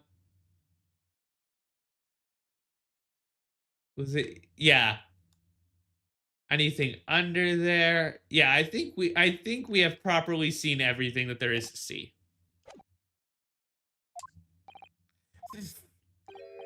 I don't expect this noble knees stray to understand the intricacies of a British court's cross-examination rights. Deep breaths, buddy. All right. Your first cross-examination in a British court. Focus, Rinosuke. Focus. Cross-examination time. What they saw. It was the last bus of the evening, so I had few customers. I remember it well. Okay. Hold on. Okay. Yep. Oh shoot. Sorry. It's yeah. Go right for the next one. And out of the blue, the accused just reached over and plunged a knife right into his guts. What's the other? They were sat next to each other. That's fine. Let's hear more about this. You actually saw the exact moment it happened. Didn't I already testify to that? Or did I already testify to that? Or Dinkum, hard-working Citibank is not considered trustworthy these days. Oh, no, I didn't mean that. It's no good. Really got his back up. Perhaps you can just tell us what you saw in a little more detail if that's... Hang on! Juror number 3. What's the meaning of this? My mind's made up, my lord. Completely and utterly made up. Made up about what? I don't like the stinking rich. Never have. You look pretty stinking rich. They're always up to something or other that they shouldn't be. Every one of them. I guess we can't judge a book by its cover. Well, and that little leprechaun of a man is no exception. Well, he can't fool me. Oh boy. So this is how this is gonna work. Very interesting. There's no point wasting my time listening to any more of this. That's my opinion on the matter anyway. That's precisely what I was about to say. As the foreman of the jury, it's my duty to set a good example to my fellow jurors. Slam! What is happening here? So in 18th century, 17th, 18th century Britain, the members of the jury give their verdicts at any given time by deciding to slam their fists on some very hot fire and burn their hands in the process if it means making a man or a woman or anybody guilty. And they take joy in that. Cool. As the 6 members of the jury make up their minds about the case, one by one, they each cast a ball of fire. It's the great scales of justice, as we saw a moment ago. Okay, so we're gonna have to convince at least 3. Because there are only 6 members of the jury, it's a tie. It can be a tie. I assume that would go to the judge. So we had to convince at least 3 people, and we cannot let 2 other people cast their vote. If the enormous scales fall completely to the black side, does that mean... Do our very best to make sure that doesn't happen. Now I'm even more worried than I was before. Very well. The court acknowledges the change in the jury's stance. Counsel for the defense, please continue with your cross-examination. This is a nightmare. Granted, couldn't help it. As I heard the screen, I stopped my bus, and then I saw it too. What exactly did you see? Oh, Pepis! Passenger, obviously you are referring to the victim, Mr. Mason, the brickmaker. And also the other passengers, Pepis in his hand, like this. And the other passenger, obviously you're referring to the accused, Mr. Magnus McGilded. And then he plunged in a Pepis, stabbing the other passenger in the Pepis. What?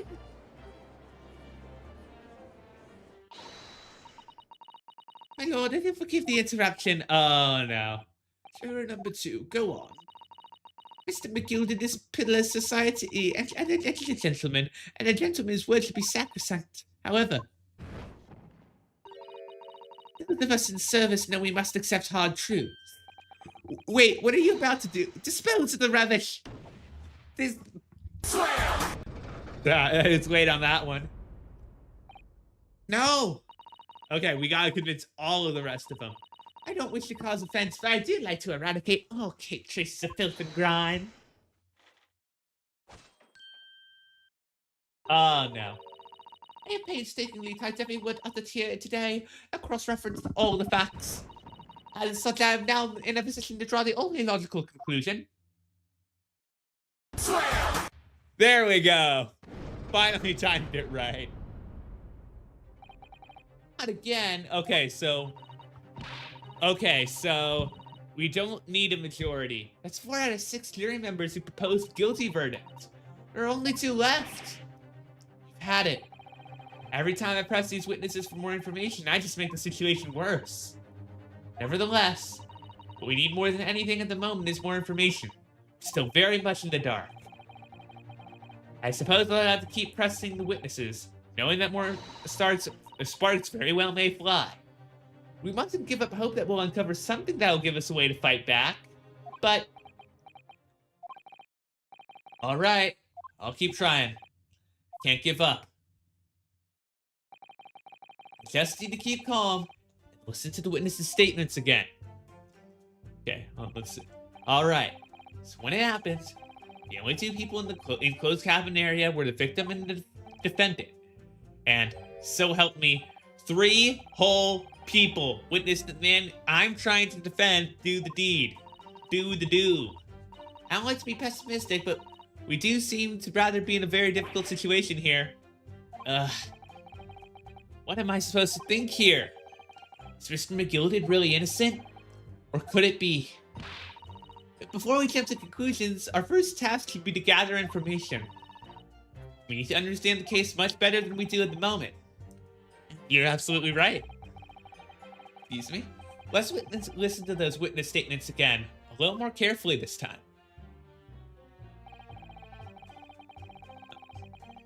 Peppers! Sat next to each other.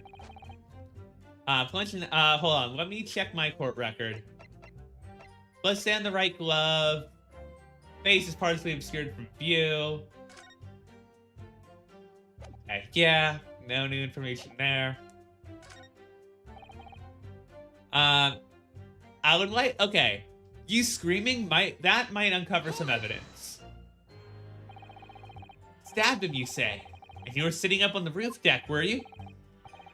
Yes, that's right, sir. I was up on the roof seats. I remember seeing the little gent sitting next to the fellow that was stabbed. I've been thinking about a new hat design, you see. So I was just gazing out absent-mindedly around. But then I happened to look down through the skylight. It was sticking out right up from his belly. That great huge knife. Grim sight indeed. Yeah, that did not help. Jury look like they're even more convinced my client did it than they were before.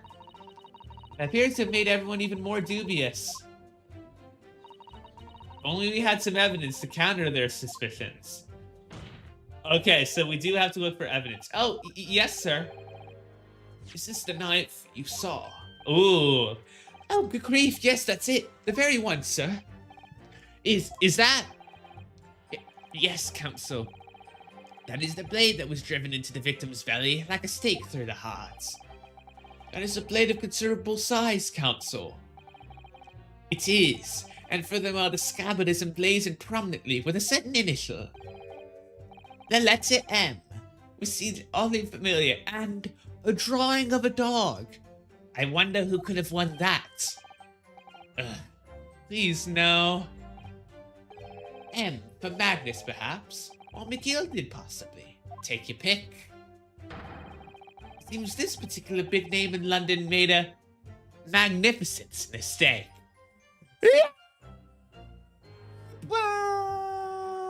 I need to make a CSI Scream replica. I'm guessing that might be that might get copyright flagged. So I need like a replica. But there are M's everywhere. Like yes, like in Mason. This blade is far too extravagant for a poor brickmaker to have owned. No, this weapon of murder almost certainly belongs to the accused. Why? Let's ask him. Not conclusive, but certainly compelling, counsel.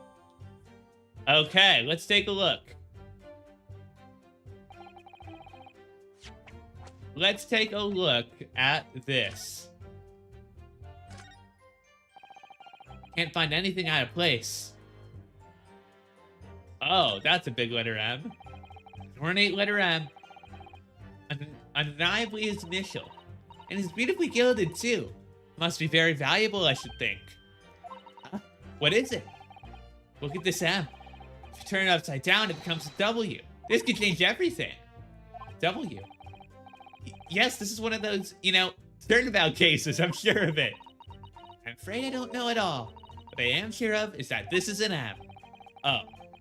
Well, that idea was quickly quashed.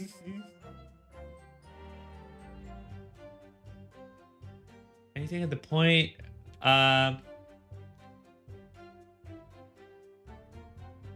Anything like here? That part is the sheath, isn't it? Are you alright, Mr. Naruhodo? Hmm? Oh, sorry, yes. I just don't really like blades. Oh. This don't seem like the words of a man with a large katana slung from his waist. That's not a blade. That's Cosmos. That's Kiryu's soul. Anyway, there's no sense in delaying it. Ooh, that does look like blood. Yippee. Ugh, that looks a lot like blood. Surely is blood. Victims. Ugh. Englishman's blood just looks a lot like a Japanese man's blood. Yep. Did you think it wouldn't? Sorry, it's just that we've only just arrived here in Great Britain. I find it a little hard to adjust. Yes, I do understand. Yeah, this does look like... Yeah, I don't... Also, we need to examine...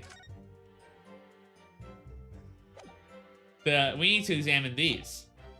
Oh.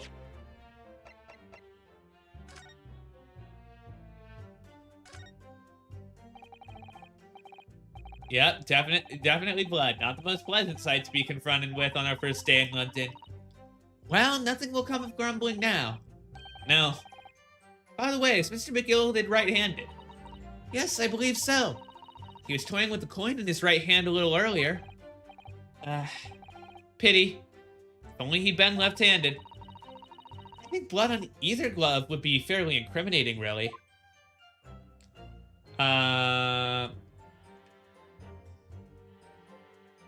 Yeah, I don't see anything. Am I missing? Yeah,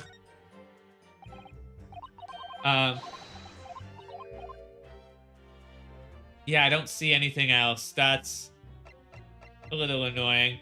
A single stab wound. Stabbed and I screamed, I did, couldn't help it.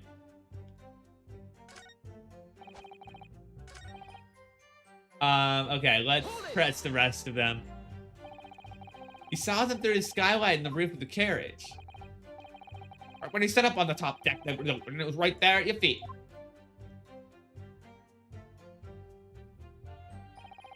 There's a lamp on inside, so I had a pretty good view. Cats and I couldn't exactly make out their faces. Oh, I think I did this already.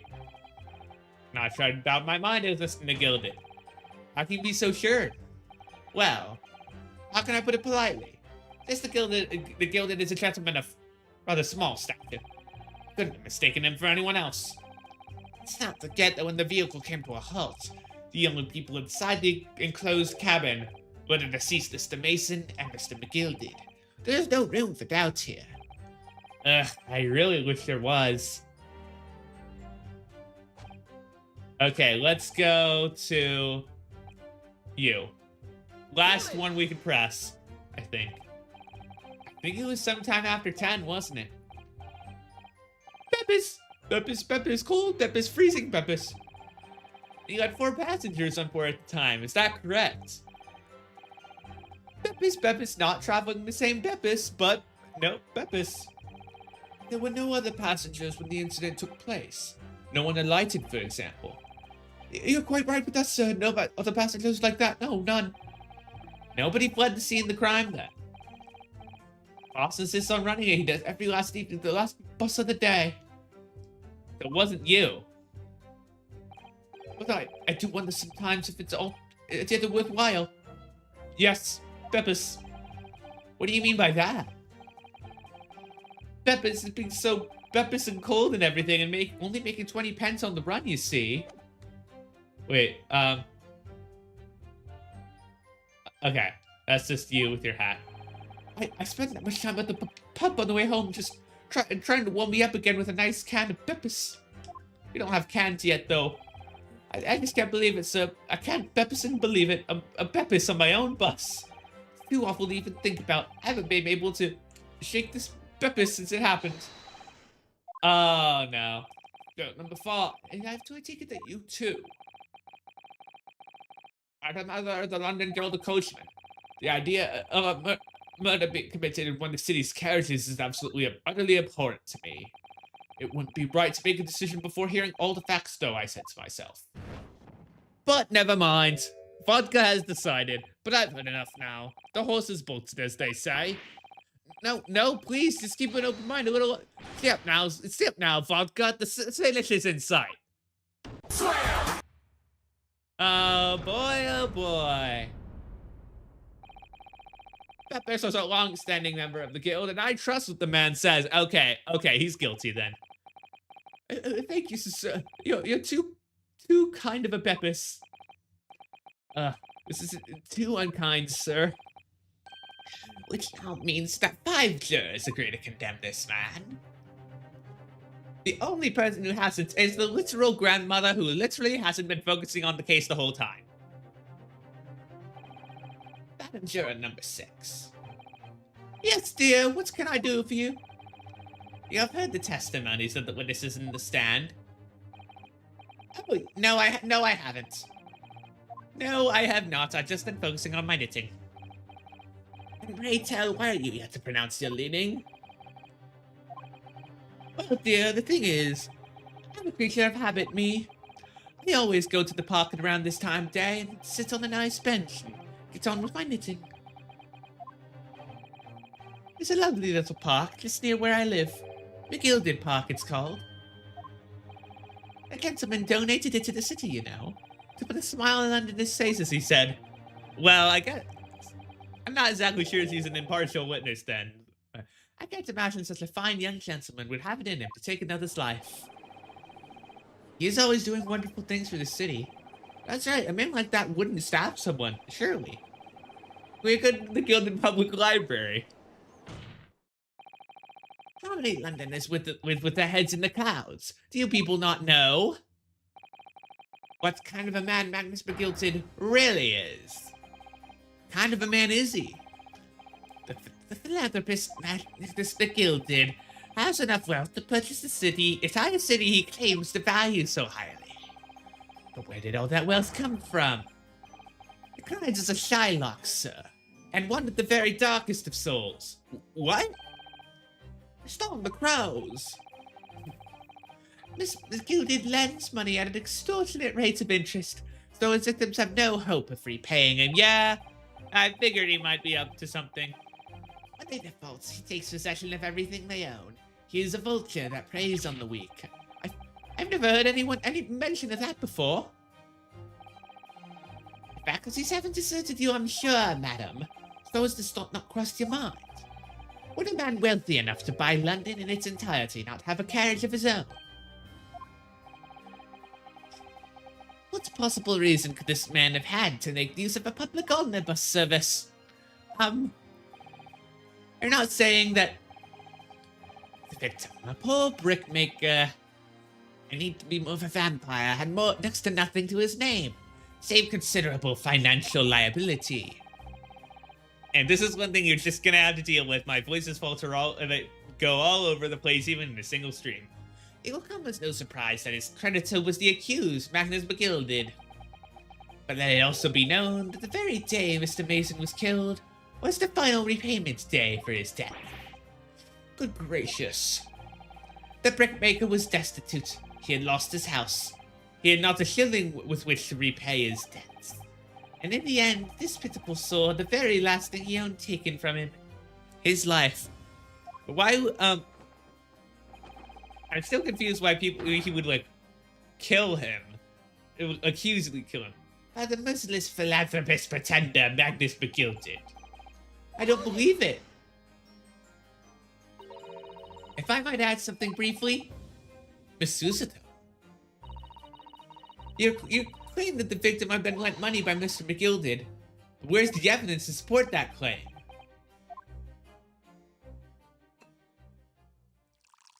Oh boy, here comes the vampire blood.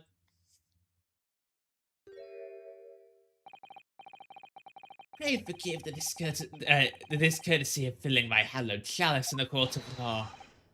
Ah, there it is. Lord Zanzix's hallowed chalice. How could this be considered acceptable? I find myself in unexpectedly good humor. I had heard ladies from the Far East could show great courage, but I didn't expect to experience it myself. Ah, as little assistant to the defense, I am simply doing my job. What a pity that your display of courage is in vain. This is the debtor's ledger, which details all monies loaned by the accused. You'll find the victim's name clearly recorded inside. Oh. Allow me to present this ledger as evidence. And pray forgive the discourtesy of raising my chalice in a toast to the enigmatic East at the same time. A marvelous toast, counsel. I will gladly accept this new evidence. Okay, the victim owed 20 guineas. Let's take a look. Yes, 20 guineas. The victim owed a considerable sum. Let's, take a look-see. Oh. Portfolio must contain all sorts of secrets of London's gentry. Oh dear, do you really think we ought to look inside? Well, it's not as though we know any of London's gentry personally, is it? Apart from a great detective friend, perhaps. Actually, I wonder. I assure you we won't find Mr. Sholmes' name inside. Well, let's see what we find. Well, probably, but let's take a look. Gosh, it's crammed full of gentlemen's names, isn't it? Well, I suppose they're probably not all gentlemen at all, are they? After all, not everyone in this country is well off. Ah, goodness! What is it? Look at this! Do you see the name here? Bruce Fairplay.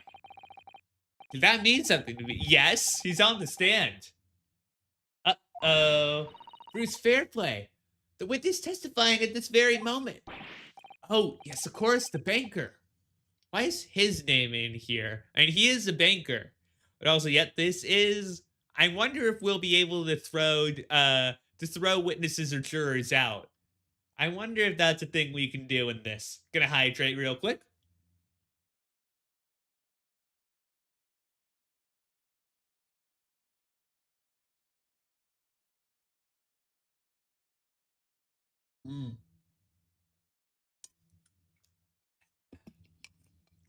All right, much better.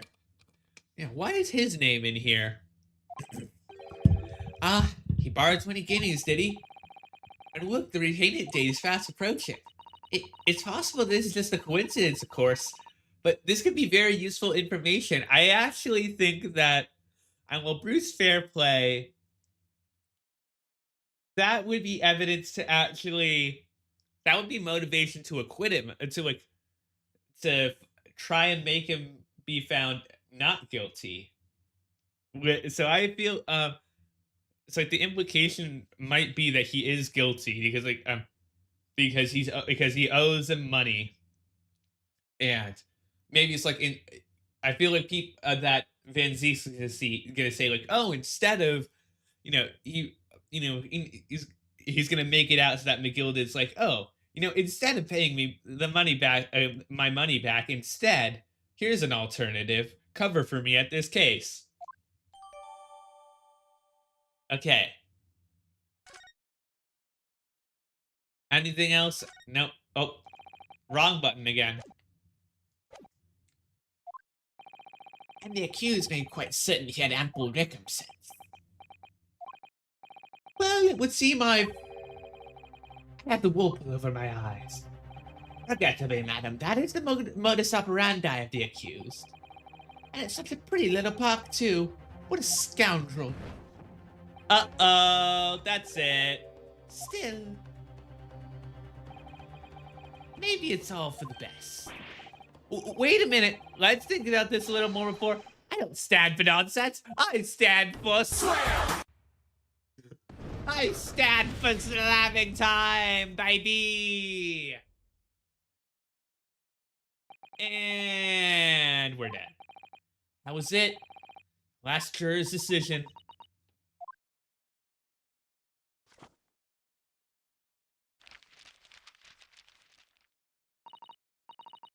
According to this encyclopedia of British law, she's trying to find an out for us, I hope. When all members of the jury have concluded that a defendant is guilty, court proceedings are suspended, and the presiding judge will deliver the final verdict and sentence. That's what it says here. Final verdict. It's over then. Oh. There's a footnote, though. Footnote. However, the defense... All 6 members of the jury are now in agreement in this case. Allow me to convey my respect for your swift and righteous decision. According to the laws of this country, I will now conclude the trial by delivering my final verdict. I trust there are no objections! We can't object. Miss Susato, just tell me one thing. Oh, yes? You were in the middle of saying something before. Footnote in your Encyclopedia of British Law. However, defense. What did it say next? Oh, yes, of course. One moment. When all members of the jury have concluded that the defendant is guilty, court proceedings are suspended, blah, blah, blah, blah, blah. Then the footnote says, however, the defense has the right to demand a summation examination of the jurors at this point. Yeah, that would be helpful. A summation. Examination. A summation is examination. From which century has that tome you have there been resurrected? Judging from the binding, I would say that book is at least 50 years old. Any modern text on British law wouldn't even give such an antiquated procedure a mention. It's a relic. Long forgotten and certainly no longer practiced. So you're out of luck. Oh. What even is it, Miss Susato? This so-called summation examination. Oh, one moment, and I'll read about it. The licking the finger, that's a nice, that's... Anyways. You would demand that rights for a procedure before you even understand what it entails. Typical Nippon. Ah, fuck you. Okay, I think I understand. Seems that under this procedure, we'd be able to appeal to the members of the jury. To do what exactly? Appeal to them to change their leaning and reverse their decisions. And it says here that, if successful, the proceedings of the trial must be resumed. Make them reverse their decision. And as some time's gone by, barristers would use a summation examination to attempt to influence the jury's decision. But that procedure became something of a formality with no practical benefits, really, so it rather fell out of use. I wonder why. So it was devoid of purpose. Yeah, because I can sort of understand why that might have happened, because like in most cases, the jurors would have already been convinced, and there wasn't any overturning it. And case backlog can be a real problem. Changing just one member of the jury's mind would be hard enough, let alone several. No self-respecting defense barrister would even assert his right to try in this day and age. Still, I don't see any mention of the procedure actually being formally revoked. What are you suggesting? I'm suggesting that although it may be antiquated and largely forgotten, it isn't yet extinct. What do you think, Mr. Naruhodo? Yeah, I think we've got to. I think we've got to at this point. Examination examination. Last possible option. Do we assert our rights carried out? Hell yeah, we do. The defense wishes to assert its right to a summation examination, my lord. Objection! London is the capital city of the most powerful nation on earth. We have a duty to the world to exemplify the very high standards of judicial procedure. Also, I just realized, if the sun never sets on the British Empire, how do you, as a vampire, continue to exist? This question and more on Ancient Aliens. Summation examinations are an embarrassment that should remain buried. Objection! But if it's our right, it's our right. I believe it could prove vital in this trial. The defense's position is perfectly valid. The court will proceed with the summation examination. This is madness. Foreman, this isn't madness. Well,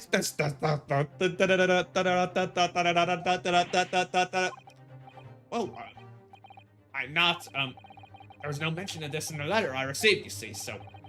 All members of the jury will be asked to explain on what grounds they have reached their decision. On what grounds? You must all justify your decisions and explain why you believe the defendant to be guilty. Well, my lord, you're rather putting us on the spot. Oh, you know. Hey, come on. This is most irregular. No mention of this was made before. Oh, it was... I'm very suspicious about that. These summons then. I don't really hold with all this justifying luck. It seems to have thrown the jurors off. It seems none of them has experienced this before. All right, then. Summation examination. A defense procedure no practicing lawyer has attempted for years, is it? Well, just maybe. Might be the opportunity we've been looking for. Turn this trial around. Turn the case around. Do, da, da, da, da, da, da. You know, so wish you find a defendant manifest the guilty of this most serious crime. Okay. Judicial findings. Jurors' contentions. There's no one else inside the carriage at the time, so it has to have been him. Okay, I don't think we can refute that. I trust the driver. He has an excellent memory, it seems. 4 passengers, with fares totaling 20 pence. He stuck the tap next to him just like this. Brazen, I must say. Absolutely brazen. I've simply typed and collected all the statements made thus far and drawn the logical conclusion. You can trust the guild. Fair fares is our motto. You can also trust me, vodka. Scoundrel stabbing that poor man on the floor, it beggars belief. Starting to wish I hadn't pushed for this now. Some of the jurors don't seem to have wonderfully formed arguments, though, do they? Well, let's see what we can do. We need to get these 6 people to change their minds. I'll have to throw everything I can at them. Need some very persuasive language. Just a moment, Mr. Naruhodo. Let's save. Just a moment. We've got to save.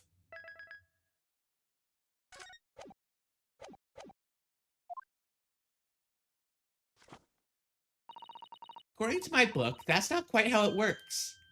Oh? I thought I was going to have to thaw their icy minds to some heartwarming rhetoric about the defendant. Unfortunately, once the jurors have decided the defendant is guilty, they're unlikely to heed anything the defense says. But then, they've reached their conclusions by their own reasoning, you see. Your pleas will sound like excuses. In fact, it could recoil on you. The more you try to persuade them, the more entrenched they may become. Then what on earth am I supposed to do? Probably evidence. Oh dear. I'm just citing what I've read about British law, Mr. Naruhodo. I'm sorry. Do you have any idea about how to make this work, then? Well, from what I can understand, the key to this procedure is using the jurors' own words to make your arguments. What do you mean? Oh, We gotta twist their words. Classic. It's like a, was this, I forget if this was at the start of Danganronpa or if it was also, or if it was a Danganronpa 2 thing where you could save somebody else's words and then turn them against somebody else. It's gonna be sort of like that, I guess. They may appear to present a united front, but the truth is, they're complete strangers who just happen to find themselves here in the courtroom together. And saying that's the way to break them down, you mean? Yes, exactly. You must listen very carefully to what each member of the jury says.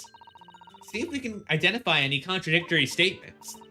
If we can, we then contrast the statements and pit the corresponding jurors against each other. I see. So there's contradictions in what 2 or more jurors say that we're looking for.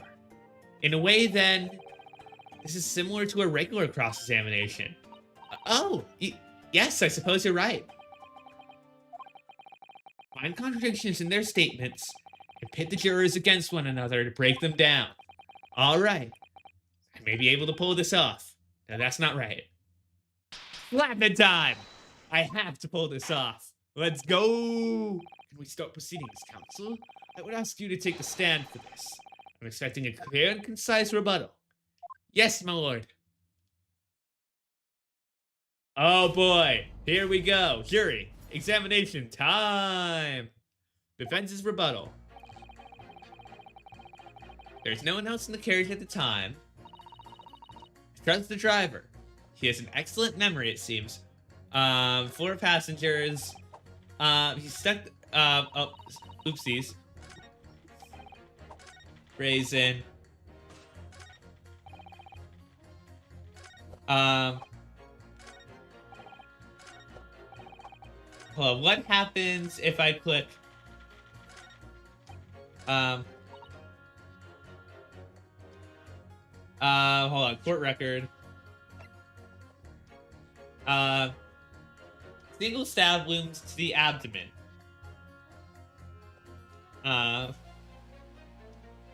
Wait, hold on, is this on? Hold on. Let me...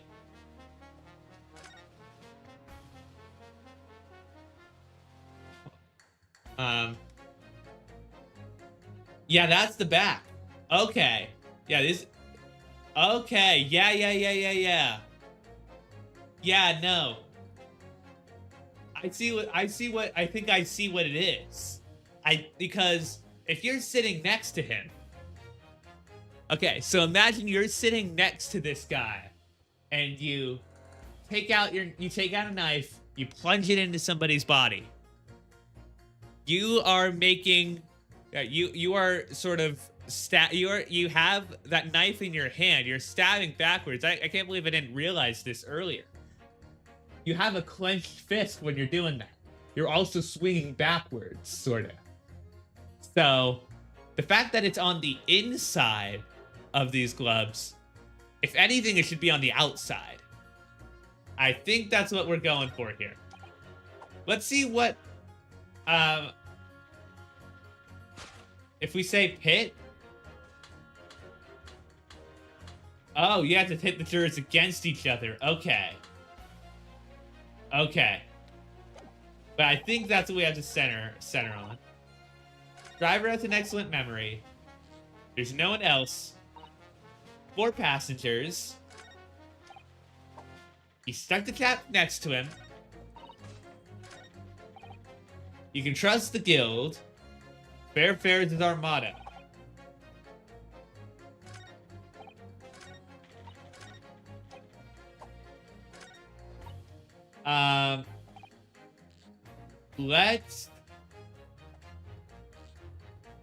Let's try pitting. Oh. There's no one else in the carriage inside at the time.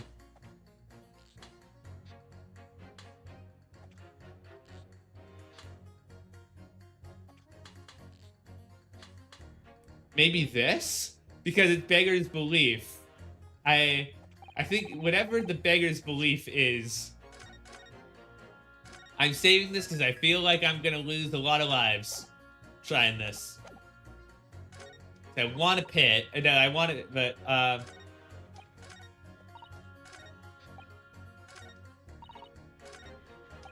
yeah, I stuck the chap next to him.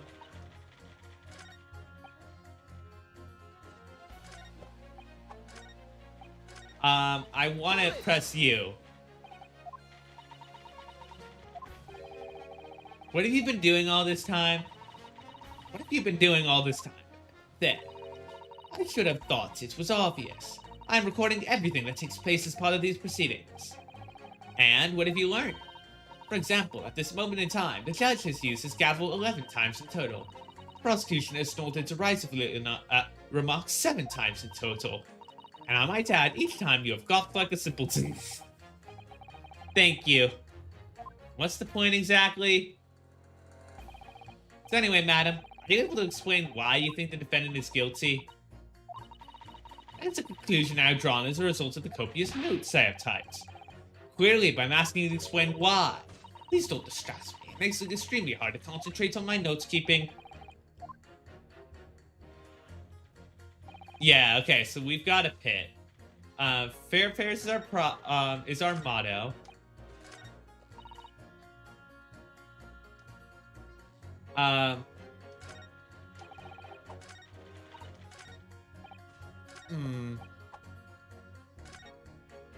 What will he say?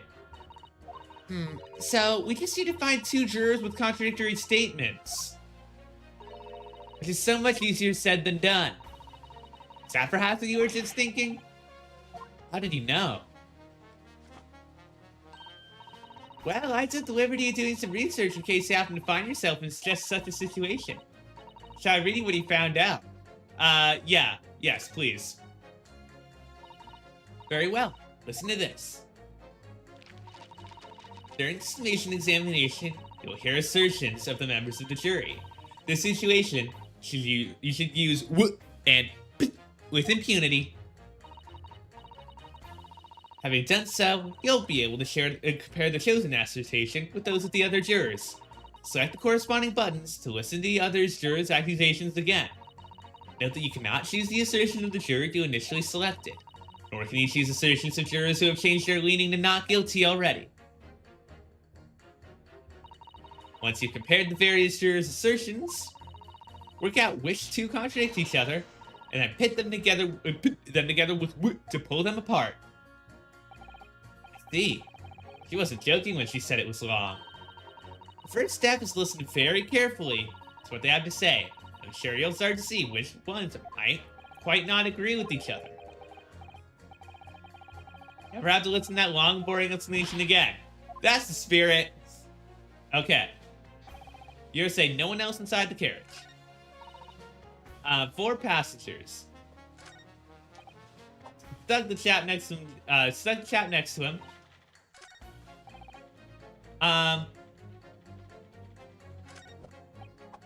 If beggars believe in logical conclusion. Let's do that. Let's try 6 and 4. Objection. I refuse to accept it. There's no contradiction here, you young stripling. None whatsoever. Okay. I agree. You will refrain from personal attacks. Okay. Dang it. Really frustrating thing is, I thought I'd identified the genuine. I really did. Take your time considering which statements contradict each other. I suggest you listen carefully to all 6 jurors again. You can trust the guild.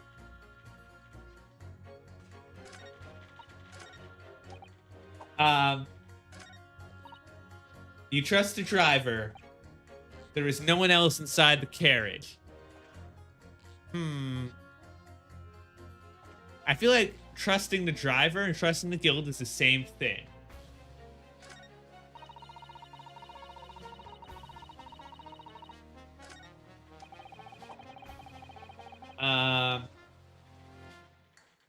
He stuck the chap next to him.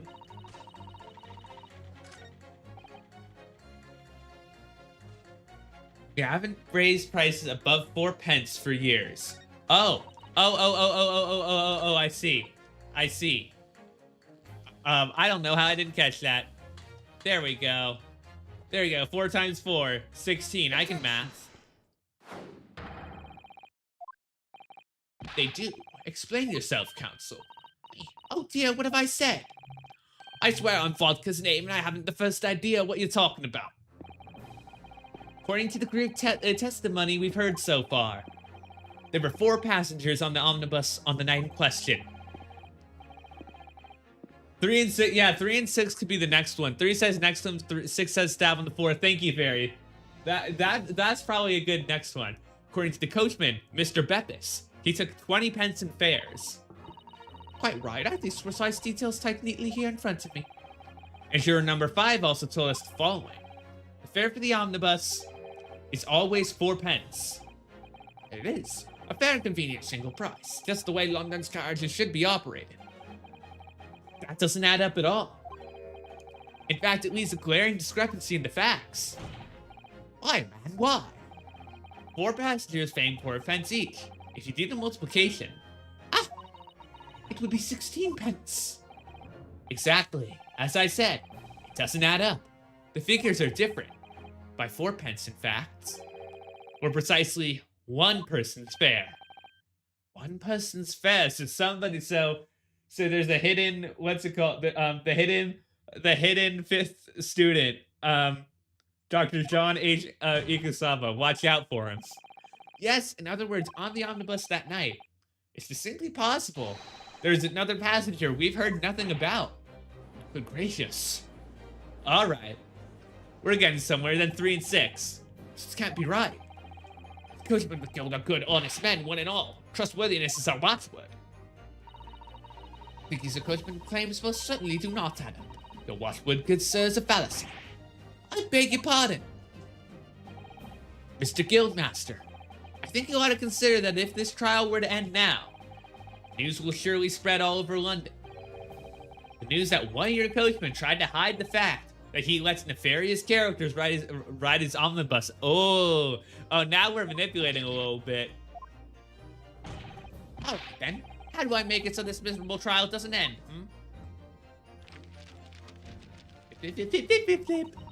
Well, according to my book here, he simply launched a ball of fire onto the innocent side. He simply a ball of fire onto the innocent side of a set of scales. I'll hold your horses there, coachman. We're all in agreement. Why do you have to go in? Wait till I get my hands on you, Beppis. It was early that time. But hey, we are no longer in deadlock. It's all very irritating. We gotta convince all of them, though. Begging your pardon, sir. I'm going to do the same.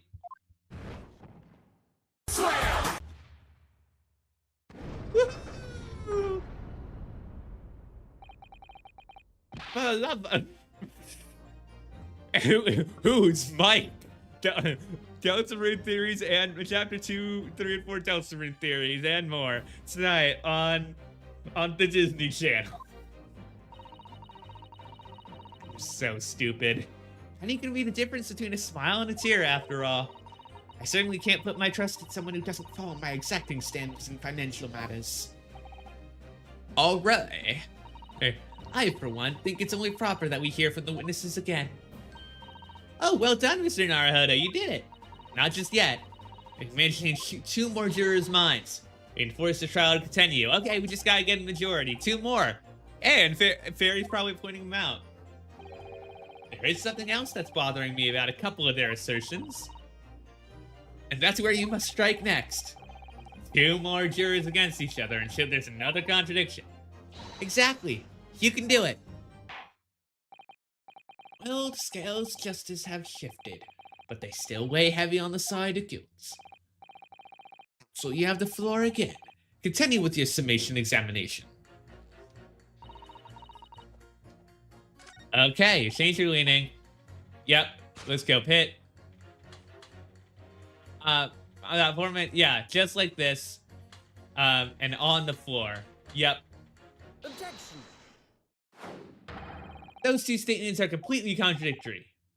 What? Explain, counsel. Post haste. Oh, dearie me, I was only knitting a jumper for my other half. What is all this claptrap? What does contradiction even mean, I ask you? We've heard from more than one witness.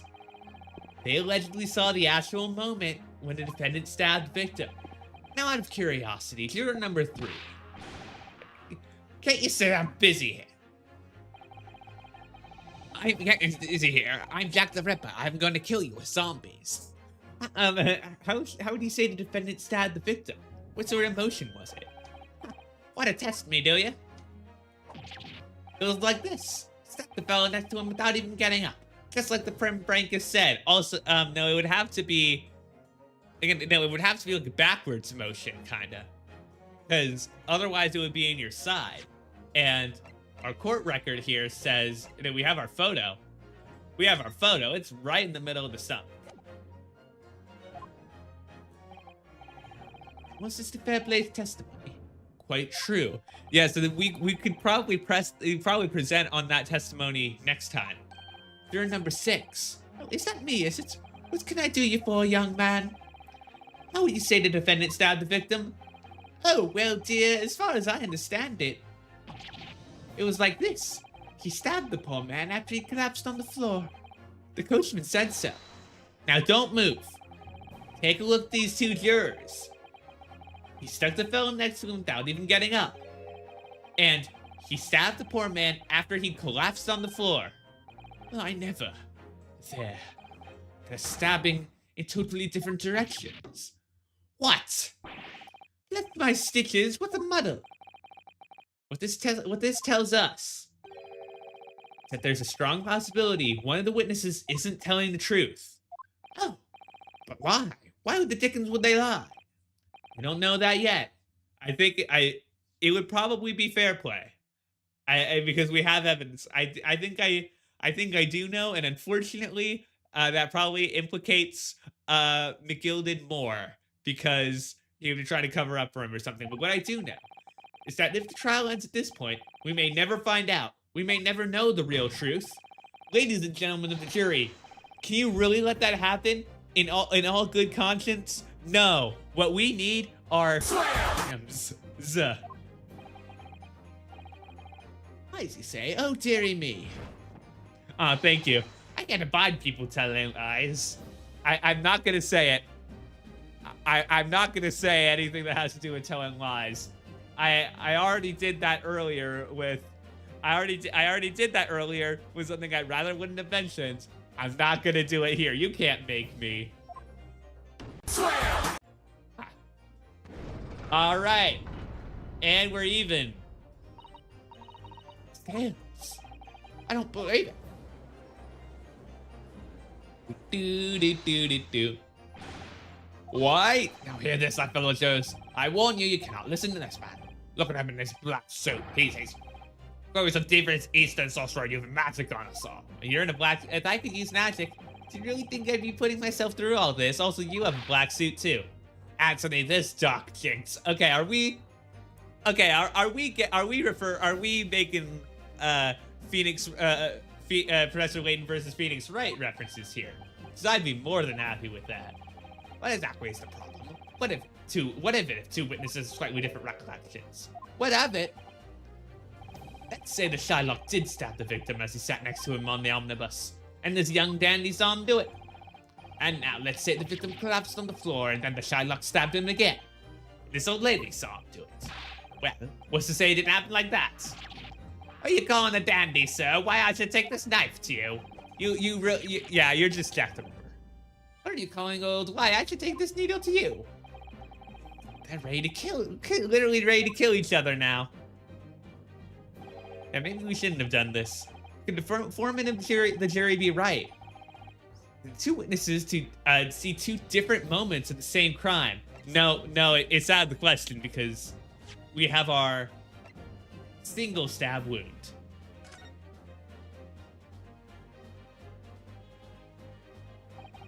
Unfortunately, Mr. Foreman.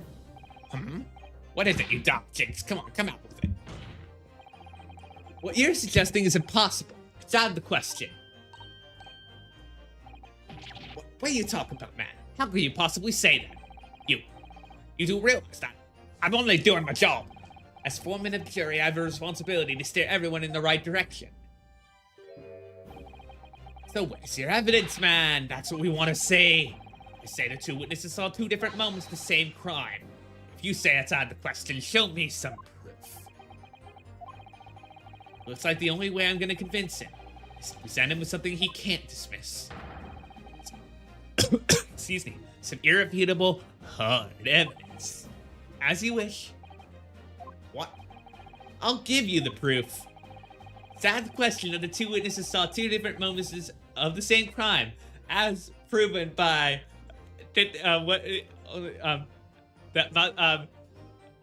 what's the video? Hold on, I need to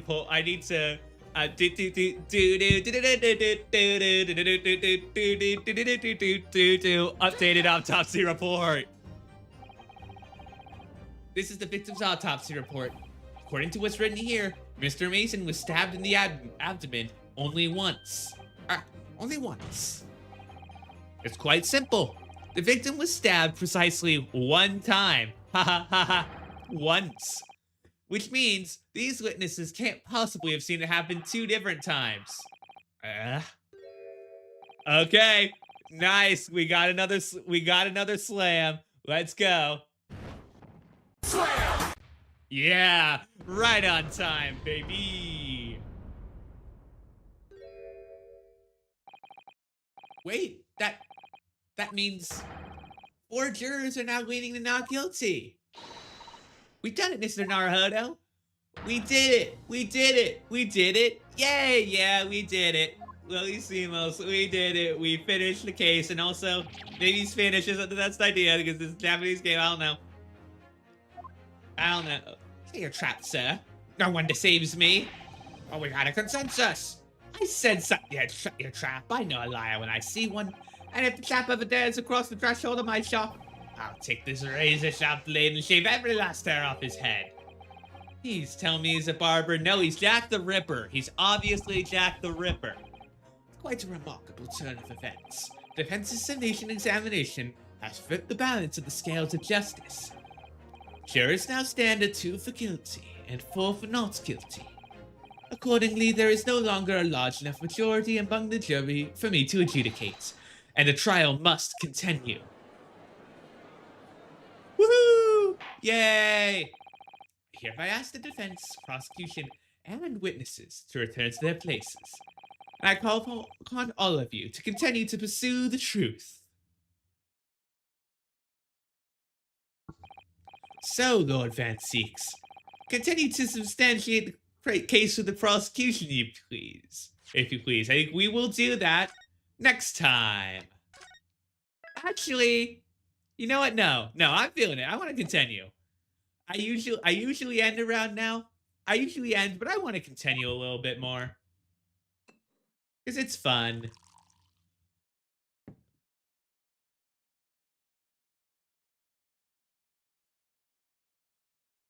Glug, glug, glug, glug. We're waiting quite a long time, buddy. Oh, okay. Savor the rich aroma of the common contents of this hallowed chalice.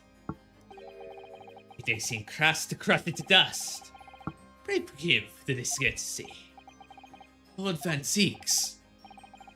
Is it cold in here, or is it just me? As your antiquated tome no doubt says, the prosecution may not speak during a summation examination. So I honor the deathly silence and listen to the charade. I seems I overestimated the intelligence of the jury. How dare you?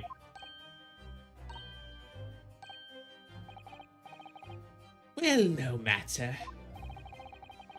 There is nothing so hard to prove as a self-evident truth, it would seem. No, and why else would we grace the courtroom with our presence after all? So, let us proceed to the next round of battle. Whoa! Cape gone! Bring forth the witnesses once more. No capes! And we really gotta... Yeah, we're gonna really focus on fair play. I heard you. I just heard you heard the summation examination we have just had to endure. Purpose. Of course, I heard it. Yes, sir. I heard it. You, sir, on the end, the coachman. I believe it's Pepis. Yes, my lord, sir. If it transpires in your previous testimony, you are attempting to veil the presence of a fifth passenger on your omnibus. You will be found guilty of perjury. You are advised to bear that in mind, sir. Meal deal. Deal. The Waldo. Calling you to testify before the court again. I hate that my humor is all just references. It's like, reference. It could be explained by a redeem we have, shall we say. You will explain the various misgivings brought to our attention by the defense's summation examination. Witness testimony, let's go. Pepis. I, for one, was told I had to pay 5 pence for the bus. For those on the ferry did. And I saw that blood-curdling sight as well. It's all too much. Hello, Venerelix. Welcome to the stream. How are ya? I'm Ty. I'm a currently PNGtuber. Will eventually be working on a VTuber model. I spent most of the stuff that I wanted to do on that on Steam summer not summer sale, autumn sale games. But I am a pilot to PNGtuber here playing Great Ace Attorney. How are you doing? Welcome to the stream. We're in the middle of case 3 here, our first case in England. I tell you, I saw McGilden stabbing that man. Everything I said before stands. Oh, wait, no, wait. It's... If you can get this guy in prison, then you would clear your debt. That would probably clear your debt. You wouldn't owe him anything. Maybe that's how it works? Or that would be the only thing to where he would be covering it up for the other side. Yes, he stabbed him. He did. I think so, yes. Purpose. Counsel, make sense of this for me, please. A phantom fifth passenger conjured into existence by my learned Eastern friend never existed. The confusion has arisen from the coachman's sly little cousinage. What does that mean? Peppers, explain yourself. I'm terribly sorry, Guildmaster. Guild's fare is 4 pence across the board, you know that. Am I to understand that you've been overcharging our passengers by a penny a fare? It's so cold, and the last run as the day is always half empty. You have been dishonest, coachman. I'm sorry. You're a disgrace, Bemis. A disgrace. Yeah, I'm sorry, but everything Vodka says is correct. It's Vodka the Uma Musume horse here in late medieval or whatever sorry, industrial revolution age Britain. Your selfish actions have brought dishonor on the entire guild. Trying to stay warm, a bit sick at the moment. Just like Beppis there, trying to stay warm. Well, I hope you recover well. I'm wishing the best of health to you. I'm wishing it as soon as possible. I'm doing all right. I've had a little bit of a weekend, like I said at the start. I said at the start of the stream. I've just been dealing with very silly things, like not as Ty, just as like real life things, being like, and just realizing that I shouldn't spend time in just like groups that I don't deserve to be around really. That's sort of what's been going on, but otherwise it's been good. But yeah, I had to pay 10 pence on the bus just last week. What? 4 passengers at 5 pence each is, yes, 20 pence. I've done the arithmetic 10 times already. I just can't make the result come out any differently. No, that figures. So there were 4 people there. appear that one of the aforementioned misgivings has already been explained. So, counsel for the defense, your cross-examination, if you please. We've already had the pleasure of a protracted summation examination today. I see you intend to continue the parlor games. Absolutely. All right, let's see what we have going on here. You only carried 4 passengers that night. Okay, we sort of confirmed that. You're told you have to pay 5 pence for the bus. We sort of confirmed that as well. He fiddled still on the fare. Then I saw that blood-curdling sight. It's all too much. I tell you, I saw Mr. McGilded stabbing that man. Everything I said before stands. Probably pressed that. You stabbed him. Yes, he did. I think so. You said you are less confident. I want to press you, but I want to make sure. This trial very nearly came to an end. Somehow we managed to keep our chances alive here. I can't waste this cross-examination. I have to use it to bring some new facts to light. If you're not careful when you press these witnesses, the danger is that the jury will end up believing something unhelpful, as they did before. Maybe. We can't let the fear of that happening stop us from uncovering important new information. This is true. Yes, you're so right. I need to pay careful attention here. I don't want to miss even a flicker of a reaction among these witnesses. Remember, if you happen to spot one of the witnesses reacting in a strange way, don't hesitate to pursue them. Oh, okay. So we have a pursual here.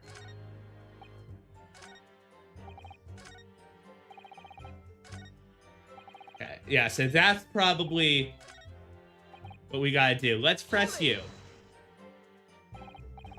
Yeah, I hope you're all, yeah. I hope you're all doing all right, and if not, I hope you can do all right, and that those all right times come as soon as they can.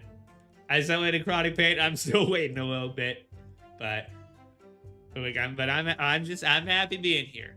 Earlier, you testified you saw the moment at which the defendant allegedly stabbed the victim, did you? Yes, that's right. You said that the victim was on the floor. Describe the assailant holding the knife in an ice pick grip. You look frightened. I suppose. I might have, yes, put the cart before the Beppis, maybe. What's this? Well, I'm quite sure about most of it. I was driving the hearses when I heard a scream from the seats on the roof deck. Oh, I accept that was me, sir. When it turned around, yes, I saw it through the skylight. Gentleman is on the floor, and a knife was sticking up out of his midriff. Court record. I guess that's a midriff? I don't know what a midriff is. That's right, yes. And the fellow holding the handle was the famous man. Yes. Okay, you look happier now. So in short, you didn't see the moment when the victim was actually stabbed at all. I really thought that I did, but when I go over it again in my head, no. I suppose I didn't actually see the precise moment, did I? Oh. Uh-oh. Excuse me. You have something to say about that, Mr. Fairplay. Are you listening to me? I know what you're thinking. You didn't really see the exact moment the fellow was stabbed. What are the chances of that, eh? Are you asking me or telling me? Getting flustered. I might be able to extract some new information from him. Could he just have happened to see the exact moment the crime was committed? Some days are like that. Some days really are, but that clearly leads me to say no chance. Well, it is a little hard to believe, certainly. Unless you spend your time peeping through a skylight at the top of the omnibus, that is. Peeping.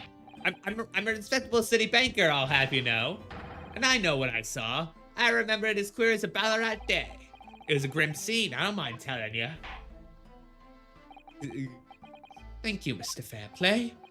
Oh, excuse me, thought I was getting a little hot under the collar there, my lord. I would ask you to supplement your testimony with a clear statement about what exactly you saw. Oh, I can do that, all right. I'll tell you just how grim it was. You think I'd forget the sight of those blood-soaked hands after that butcher stabbed the man? Okay, hold on. Let's save now that we got to this point. Oh. There, I guess, present, because there's only one blood, it wasn't really soaked. There's only one hand here. Objection. Blood-soaked hands. Well, I admit that soaked might be laying on a little thick, but anyway, there was definitely blood all over them. Both of them were covered in it. Well, I'm very sorry to disagree, Mr. Fairplay, but that's more than a little peculiar. Hell yeah, you finally get to be a little cocky. What? Here are the gloves worn by the defendant, Mr. McGilded, on the night in question. Oh, yes. Right. Again, gotta remember, though, that the intro to this case said that, that things did not turn out well, so... And there was blood all over them, supposedly. Maybe, there's always a chance that these aren't. That we're the one being swindled here. Anyways, there appears to be a sizable dark-colored stain there. But as I'm sure you can clearly see, it's only on the right-hand glove. Why are you biting your staff?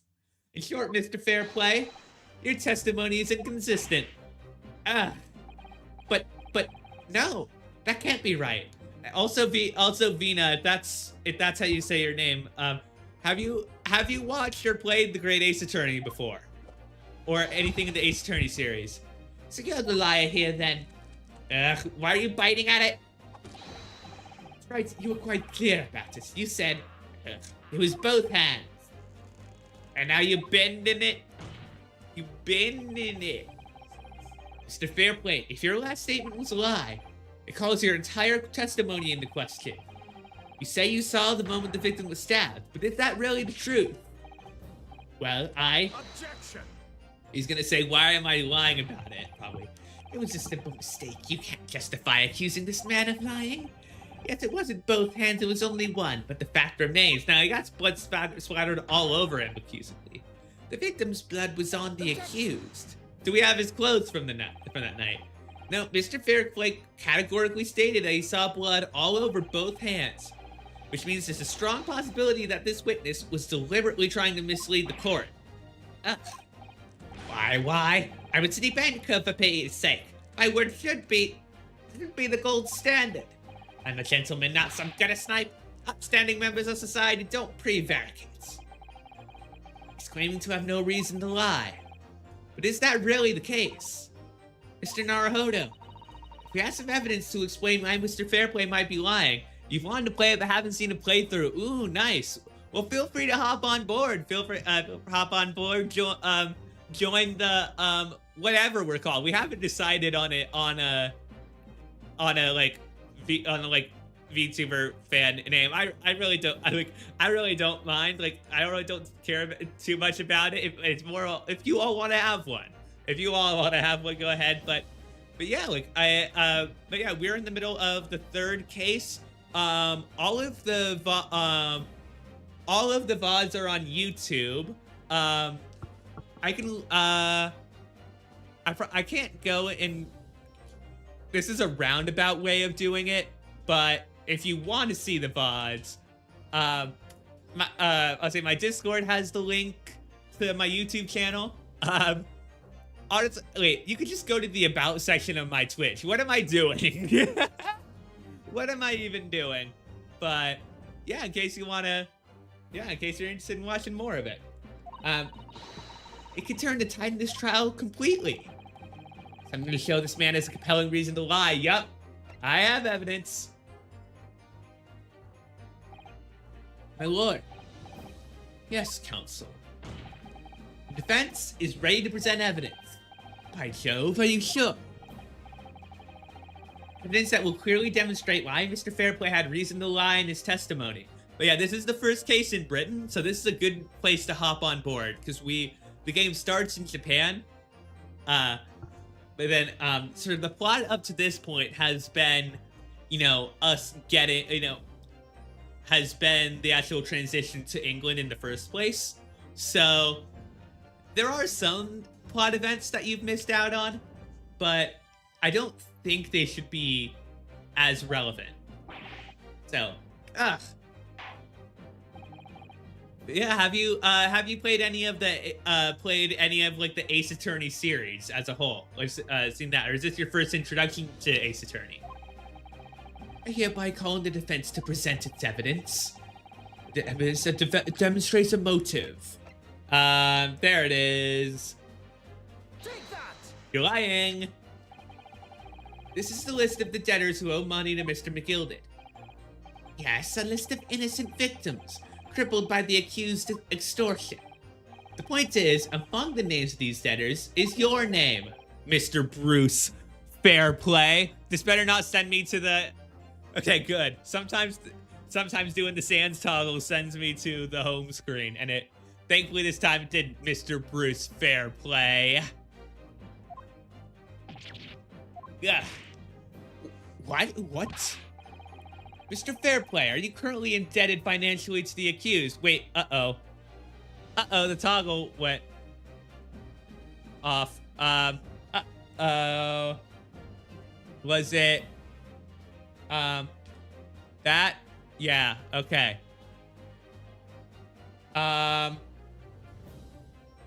No, what was, okay. I'm checking that. Yeah, okay, now the toggle works correctly. But yeah, awesome. Well, yeah, welcome. Glad to have you on board. Glad to have you on board. If you're this is very fun. The Ace Attorney series as a whole is incredible. It's very, very fun. And yeah, these are the prequel games. These are a very good place to start. So you're starting right at the start of the whole series, pretty much. Well, it's barely worthy of being called a debt. According to this ledger, you owe 20 guineas. Not an inconsiderable sum of money, wouldn't you say? Gah. Well, what of it? Let's suppose Mr. McGilded were to be found guilty of murder. What'll become of your debt in that case? These documents state that the loan agreement is forged between two individual parties. Therefore, were the creditor, the defendant here, to be sentenced to a capital punishment... Oh, right, because murder, you don't go to jail. You are literally executed. All outstanding debts which were owed to him would be annulled. They would cease to exist. Cease to exist? Mr. Fairplay, is it not the case that you claimed in your testimony to have seen something you never in fact saw, in a devious attempt to annul your debt of 20 guineas to the defendant? Yeah.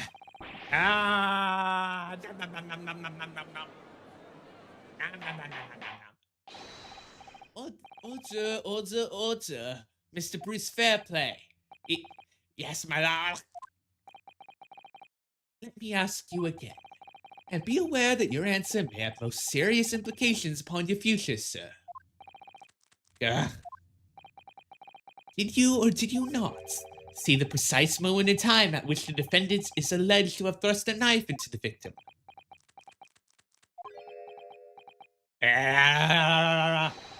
Your silence speaks volumes. You did not tell the truth in your testimony. Liar, liar, pants on fire, my good sir. All right, now let's not make a melodrama out of this. Perhaps I did overstate the truth a pinch. A pinch? But it makes no difference. I definitely remember seeing blood on Mr. McGilded's hands. Both of them. Protection. And yet, only one of the defendant's gloves, which we have here as evidence, is stained. Yeah. So you keep saying. Do you have something to say? I wonder if I might be allowed to speak, sir. Go ahead, Mr. First. Well, the thing is, I think I remember seeing it myself as it happens. Seeing what? The blood, sir, on the assailant's hands. I think... Yes, I'm almost sure that it was on both of his hands, not just one. What? What? Oh boy, oh boy. So, either there is a hidden passenger, or they are like all colluding. we're gonna need further testimony. This time, I would like to know precisely what you did and what you did not see. Do I make myself perfectly clear? Yeah. Mr. Naruhodo, this is good news. Of course, the trial seems to have shifted slightly at last. Yes. I might find we have a chance to turn things around here. We'll do that. This time it's not a fake out. This time, we will do it on the next stream. I've been streaming for just over 3 hours now. So we're gonna stop here. Let's find somebody to raid. There we go. The game music's still playing. Thank you all for coming. We're gonna probably raid Rennie if Rennie is still streaming. Let's see. Rennie is still streaming. Awesome. Let us go say hello. Give me a second. Yep. Let's go say hi. Rennie is playing Ready or Not with a few guests, apparently. So we're gonna go say hello. Let me just check if this is a good time.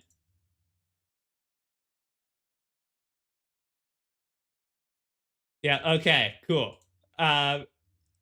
We use our our plane emoji in the our plane emote is our raid emote. So if you want to use that when we go on in, we're gonna raid Rennie. And where is the actual raid button? There it is. Why did I lose it? Why did I lose that? But anyways, thank you all so much for being here. Next time is gonna be the our Minecraft SMP that we're joining. Let's go by my fellow streamer No Element, the Disorderly Tea Party SMP. But for now, we're gonna raid Ryan DeVamp, my model sibling, and vampire VTuber. Thank you all so much for coming again. Be kind, people, and we'll see you next time. Goodbye.